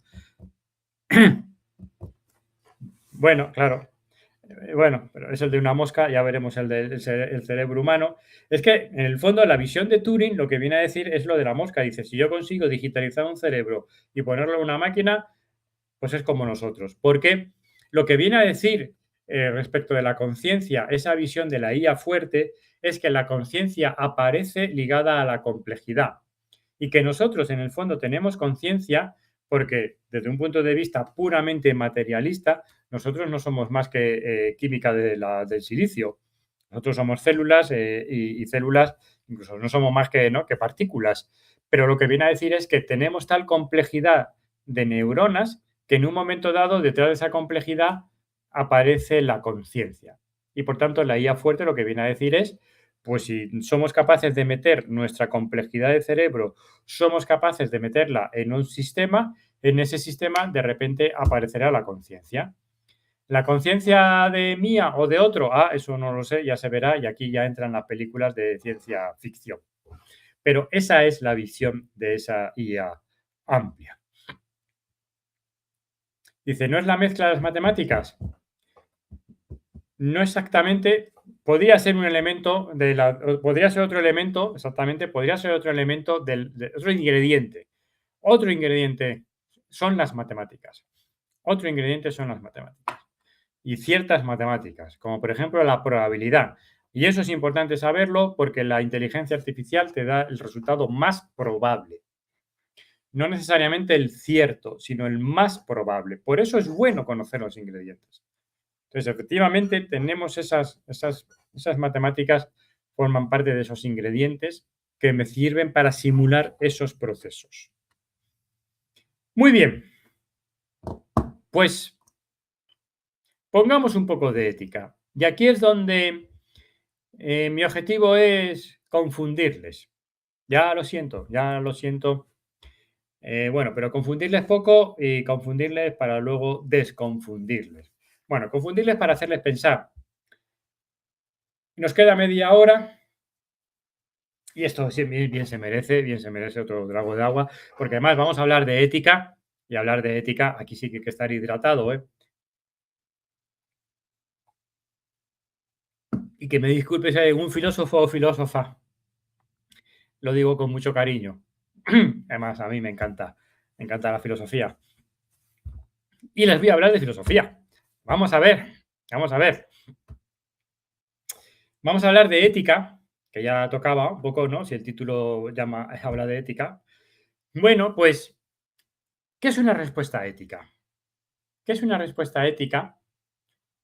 Y en el fondo, qué es que yo use o yo dé una respuesta ética con la IA generativa? ¿Cómo sería una respuesta ética al uso de una IA generativa? Esta foto que les he puesto aquí, de este cuenco, yo la he generado con inteligencia artificial.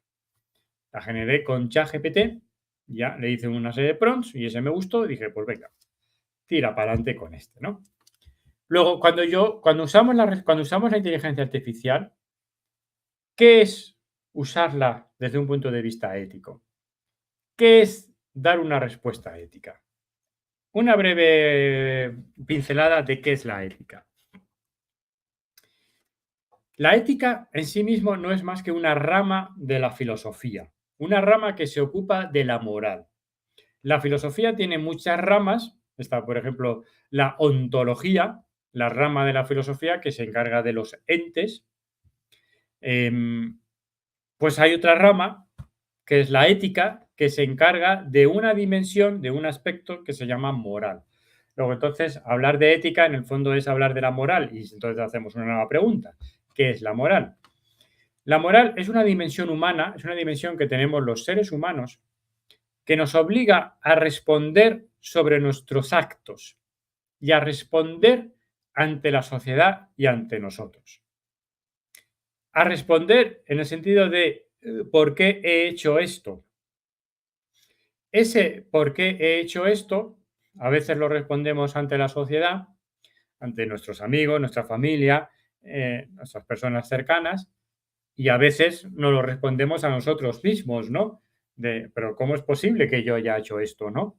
Incluso ya sea algo bueno o algo no tan bueno, ¿no? Pero ese cómo es posible que haya hecho esto es esa moral, esa necesidad de darnos esa respuesta.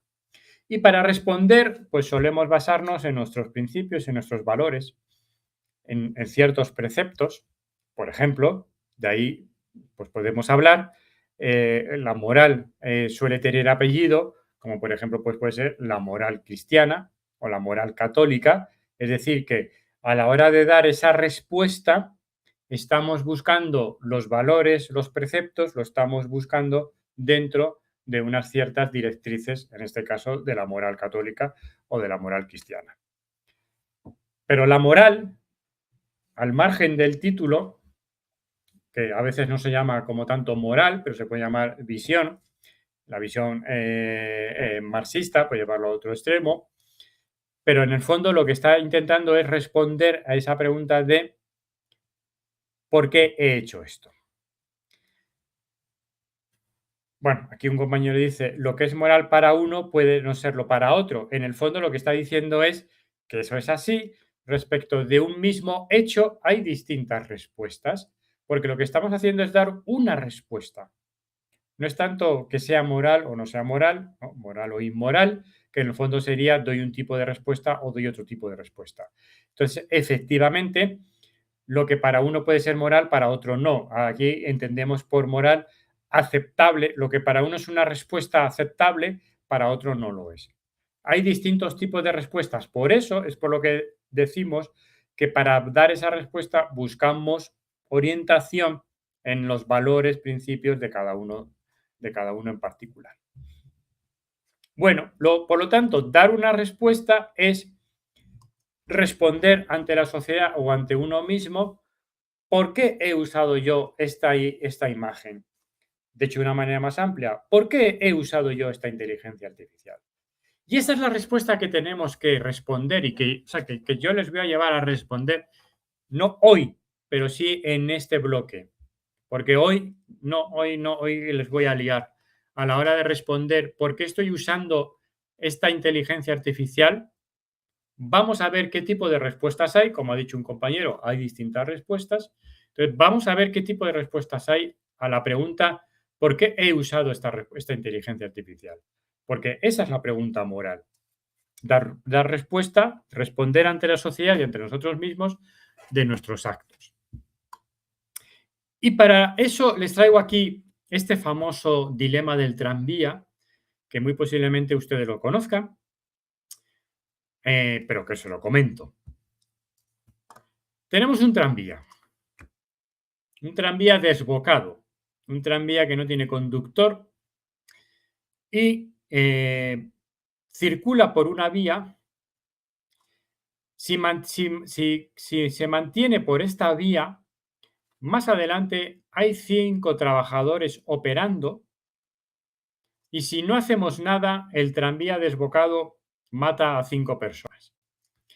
Pero nosotros estamos en el cambio de agujas, ya sea ahí físicamente o un cambio de agujas remoto, podemos entender que es remoto, o no, da igual, no importa. Estamos en el cambio de agujas, imagínenselo como quieran, no importa. Y entonces vemos que si accionamos el cambio de agujas, podemos llevar el tranvía a una vía secundaria donde únicamente hay un trabajador operando y por lo tanto, si accionamos el cambio de agujas, solamente muere una persona. La pregunta, el dilema, que es el dilema del tranvía, dilema famoso, es, ¿ustedes qué hacen? ¿Accionan el cambio de agujas y matan a una persona? ¿No accionan el cambio de agujas y matan a 5 personas? ¿Qué hacen? ¿Eh? ¿Eh? Esto sí que aquí, esto ya más crítico. Yo lo dejo a la mitad. Bueno, yo lo dejo a la mitad, que muera una persona. Dicho así suena muy feo, ¿no? Pero dice que se salven 5, que es más bonito. Elegir el daño menor, efectivamente, el mal menor, la que menos daño ocasione, difícil decisión, pero menor impacto. Yo lo paro o lo detengo, ¿no? Me pongo en medio, sí, con los brazos en aspa, párate, y entonces morirán 6 personas, si me lo permiten. ¿No? Bueno, eh, pero bueno, pues podría ser. ¿Y qué más me dicen? ¿Qué pasa si no hago nada? Escojo al joven, ¿no? Suponiendo que este es joven, ¿no? Nada que Spiderman no puede hacer. Efectivamente, llamemos a Spiderman. Bueno, pues entonces, esto resulta que pues, podemos recurrir a los filósofos para ver qué hacer, ¿no? Vamos a recurrir a gente sabia, gente versada. No digo que nosotros no lo seamos, pero los filósofos tienen esa fama. Y en particular, pues vamos a hablar con 2 filósofos. Vamos a hablar con 2 filósofos. Uno de ellos muy famoso, ¿no? Quien no conoce a Emmanuel Kant, ¿no? Que le hemos estudiado en el colegio. Este otro quizás es menos famoso, pero posiblemente también le hemos estudiado, que es Jeremy Bentham, que tiene la llamada corriente de los utilitaristas. Bueno, pues ¿qué diría cada uno si ponemos a Kant en el cambio de agujas o si ponemos a Jeremy Bentham en el cambio de agujas, qué es lo que haría? Pues vamos a estudiar su filosofía, su teoría, pero no se asusten, esto va a ser breve e indoloro. ¿Qué dice Kant?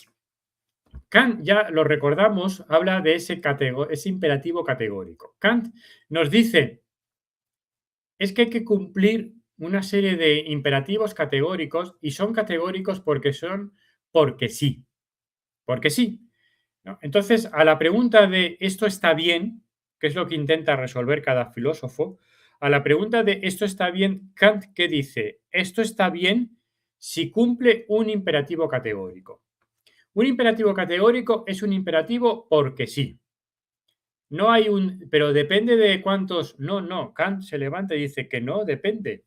No, hombre, no, pero es que puede ocurrir que. No, es que no puede ocurrir nada. Es que Kant dice esto es que hay que cumplirlo porque sí. Kant, si lo permite, si me lo permiten, son como nuestras santas madres y padres cuando en algún momento dado de nuestra vida nos han dicho, ¿y por qué me tengo que comer esto? ¿Por qué tengo que hacer esto?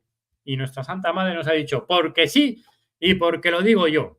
Pues en ese momento nuestra santa madre era Kant, era puro Kant, aunque quizás ella no lo supiera y estuviera harta de nosotros.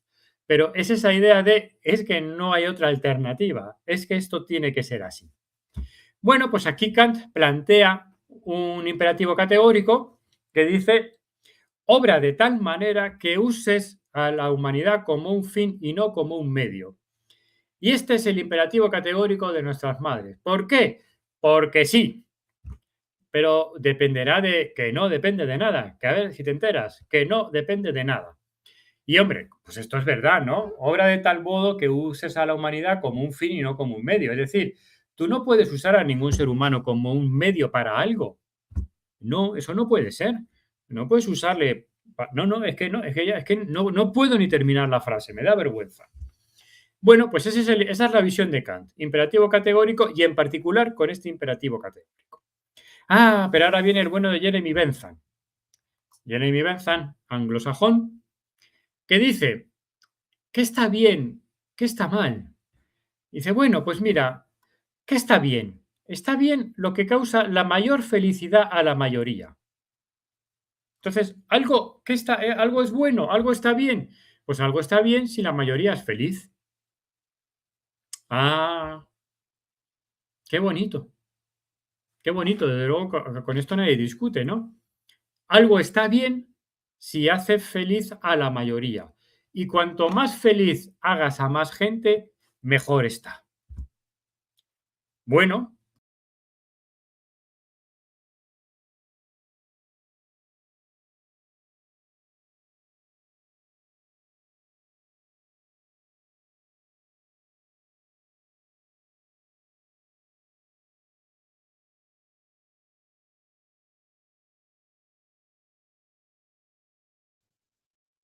ahora me escuchan de nuevo, ¿no? Sí, me marché.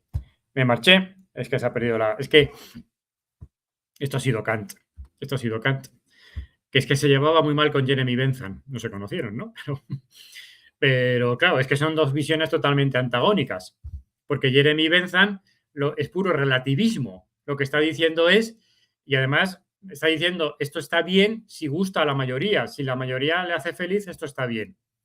Bueno, es otra visión y yo además ahora me veo de un iluminado que no me lo merezco. No sé, espero que a ver si ya la cámara me pone, me pone un poco los colores un poco más a tono. Vamos a ver, porque parezco una aparición. Bueno, a ver si se centra. Bueno, pues dos visiones. Kant, imperativo categórico. Y además no uses a nadie como un fin, como un medio. Él ya es un fin. Jeremy Bentham, esto está bien si hace feliz a la mayoría. Muy bien, pues entonces, ¿qué habría hecho cada uno de ellos? ¿Qué habría hecho Kant si ponemos a Kant en el cambio de agujas? Pues Kant no cambia el cambio, no actúa sobre el cambio de agujas.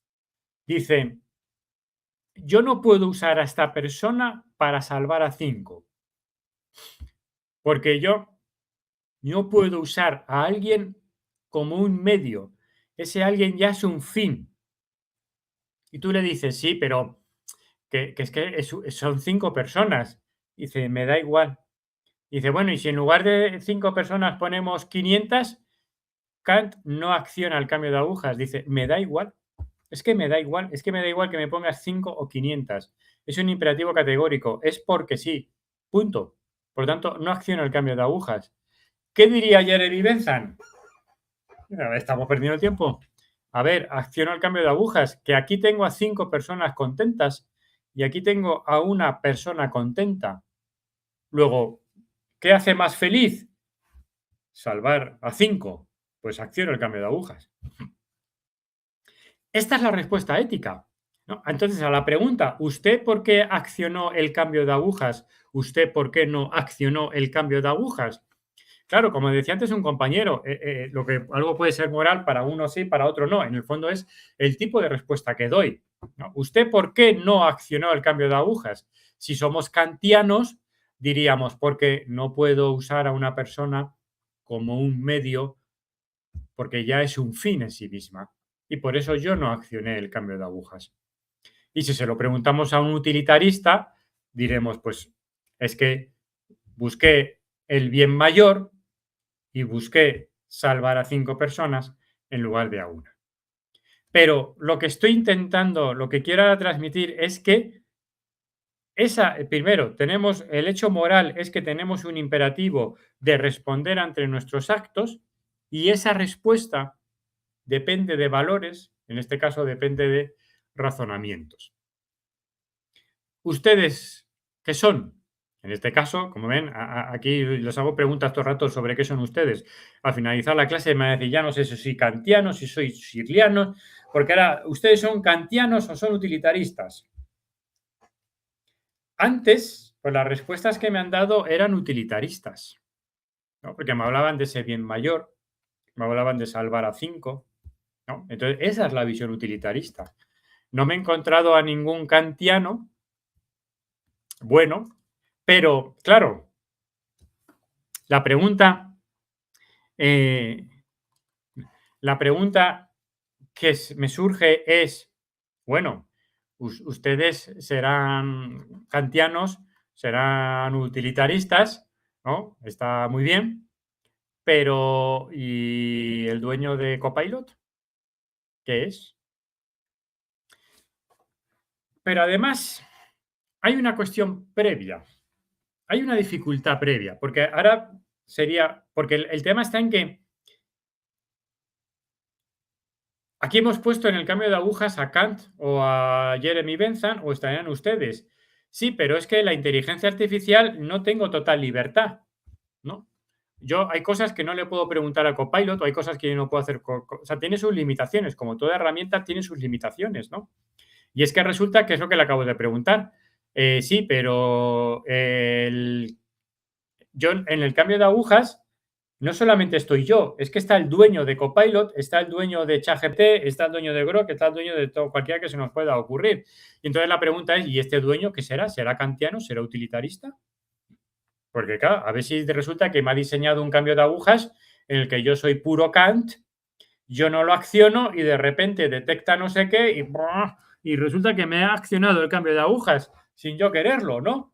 O yo resulta que lo quiero accionar porque soy utilitarista y resulta que el que lo programó era kantiano. Y yo estoy ahí y no puedo.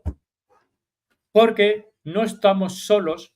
Cuando estamos delante de un dilema, por lo general, pues tenemos ciertos condicionantes, pero cuando ese dilema se produce con la inteligencia artificial, es que no depende de nosotros, es que hay otras muchas más personas, y en este caso me centro en el ámbito del dueño, del dueño de la herramienta, que están y que intervienen. Pero nos encontramos con otra dificultad. Claro, que hablamos y si la persona sola es una persona muy querida, ¿veis? Ya entran otros valores, ya entra ese otro contexto, ¿vale? Es que es el dilema, es que no sabemos qué tenemos que hacer. Pero además, en el ámbito de la inteligencia artificial, tenemos una dificultad añadida, o sea, que no tanto una dificultad añadida, sino una dificultad de las propias éticas. Ahora mismo les he hablado de una dificultad añadida, que es no estamos solos en el cambio de agujas. Pero yo les he planteado aquí dos tipos de éticas. La ética de Kant y la ética del utilitarismo, que de una manera genérica se llama ética de los principios o éticas, bueno, pues no da el nombre raro, ética de los principios o ética de las consecuencias o ética de los fines. Son dos grandes tipos de éticas. Las dos éticas por separado y únicas son insuficientes. La ética de los principios, lo que me viene a hablar son de grandes principios, como este que hemos dicho. No puedes usar a una persona como un fin, como un medio, porque ya es un fin en sí misma. La ética de los principios me está hablando de no matarás, no robarás, pero luego hay que aterrizarlas. Y podríamos llevarlo esto a ChatGPT y decir, vamos a programar en la herramienta de inteligencia artificial con el principio de la verdad. Todo lo que tiene que decir, todo lo que diga, todo resultado tiene que ser verdad. Pero esos principios luego hay que aterrizarlos. ¿Qué es verdad? Pues verdad es lo que está suficientemente demostrado. Ah, entonces lo estás llevando ya a un ámbito utilitarista, ¿no? Porque suficientemente demostrado es que hay un número suficiente de personas que les gusta o que han demostrado que es verdad. Pero ¿qué es suficientemente demostrado? Pero siempre nos hemos encontrado con verdades que al principio no estaban suficientemente demostradas, que al principio nadie creía en ellas. Por lo tanto, ojo, porque a lo mejor suficientemente demostrado no es suficiente para pensar que esto es verdad. Luego, las éticas de los principios se basan en principios y los principios, por definición, tienen que ser genéricos, porque son estas grandes palabras que nos sirven de guía, la verdad, el no matarás, el respeto, la lealtad, ¿no? Son grandes palabras, tenemos que basarnos en ellas, pero cuando las queremos aterrizar es cuando viene esa insuficiencia o es cuando viene ese dilema. Luego, el uso de la si fuéramos puros kantianos, cuando queremos aterrizarlo y programarlo, nos vamos a encontrar con problemas. De igual manera, si somos puros utilitaristas, si somos puros de éticas de consecuencias, nos llevamos entonces a lo que diga la mayoría, ¿no? Pues, ¿que este resultado es bueno? Pues este resultado es bueno, este resultado de Copilot es bueno. Pues es bueno si tiene muchos likes. Si tiene muchos likes, pues es bueno. Hombre, no es razonable. Primero porque incluso yo podría alterar los likes. Los likes no es ya solamente que... Me está dando aquí un reflejo. Perdónenme. Vamos a dejar de perder el tiempo. La ética de las consecuencias, si somos puramente éticas de las consecuencias, entonces dependemos de lo que diga la mayoría, ¿no? Entonces dependerá del número de likes, pero yo puedo alterar los likes, y lo sabemos, y los alteran, ¿no? Y alteran los números de followers, todo eso lo alteran, ¿no? Luego, si somos puros consecuencialistas, si somos puros de las éticas de las consecuencias, también podemos llegar a cometer errores. Luego, aquí es donde ya tenemos ese gran jaleo con el que les dije que íbamos a concluir. Porque entonces, ¿qué hago? ¿Qué hago si yo me enfrento a un dilema ético? Porque aquí hemos hablado del dilema del tranvía, pero en el fondo es, y yo si uso ChatGPT de una cierta forma, ¿cómo lo uso? ¿Por qué he usado ChatGPT o por qué he usado la inteligencia artificial de esa forma? ¿Por qué la he usado? ¿Con qué nos encontramos? Primero, nos encontramos con que intento recurrir a la ética para responder a esa pregunta, pero las éticas, que podemos englobarlas en estas dos grandes categorías, por sí mismas son insuficientes. Si yo me amparo en una sola ética kantiana, si yo soy puro Kant, no, va a ser insuficiente. Si yo soy puro utilitarista, va a ser insuficiente. Pero es que, aunque yo sea mitad y mitad, que muchos de nosotros lo somos y ustedes lo han dicho, es que va a depender, ¿no? Pero si esta persona es mi hermano, si es mi hijo, ahí ya estamos metiendo ese depende, ¿no? Si es mi hijo ya depende. Pero entonces nos encontramos con la siguiente dificultad, que es, vale, yo puedo ser kantiano, yo puedo ser utilitarista, puedo tener cuarto y mitad de cada uno, pero no estoy solo en el cambio de agujas. No estoy solo. Hay muchas más personas. Está el fabricante, correcto, sí, pero también llevándolo a un centro, hay muchas más roles. Si estamos en un centro educativo, está la dirección, está el claustro de profesores, están los padres, está la sociedad, que también responde de por qué este centro educativo está usando la inteligencia artificial de una cierta forma. Y a lo mejor la sociedad es kantiana, a lo mejor la sociedad es utilitarista, a lo mejor el fabricante es anglosajón y es más utilitarista, porque bueno, viene más de esa cultura, pero no necesariamente tiene por qué serlo. Luego nos encontramos con esta situación. Las éticas por sí solas no nos sirven y no estamos solos en ese cambio de agujas. Por lo tanto, primero, esa respuesta ética es algo, eh, esa respuesta personal, como antes ha dicho un compañero vuestro, es depende, depende de cada uno de nosotros, pero no estás solo en el cambio de agujas y además, muy posiblemente esa ética que tú estás usando tampoco te sea suficiente. No sé si he conseguido liarles lo suficiente a la hora de decir, entonces, ¿qué hago? Sí, bien. Objetivo conseguido, nunca diría yo que no. Objetivo conseguido, bien, porque mis alumnos no saben qué decir. Bueno, piensen sobre ello. Piensen sobre ello, que ese es el objetivo, porque el miércoles lo resolveremos, porque el objetivo final de este bloque es precisamente con esta situación que tenemos. Ahora sí que la mezcla se nos ha revuelto, ahora aquí no está nada clara la mezcla, pero el miércoles la resolveremos, el miércoles la aclararemos y les voy a dar una forma de que ustedes tomen la decisión, ¿eh? Ojo, yo no les voy a resolver si accionar el cambio de agujas o no. Yo les voy a dar el mecanismo, el proceso para que puedan decidir si accionar el cambio de agujas o no. Ese es mi cometido. Muy bien, amigos, lo dejamos aquí. Ha sido un placer aquí atenderles. Saludos a los que luego nos escuchen en diferido, que reciban también un fuerte abrazo. Y nos vemos en 2 días. Nos vemos en 2 días. Continuaremos hablando. Que tengan un buen día y nos vemos. Hasta luego.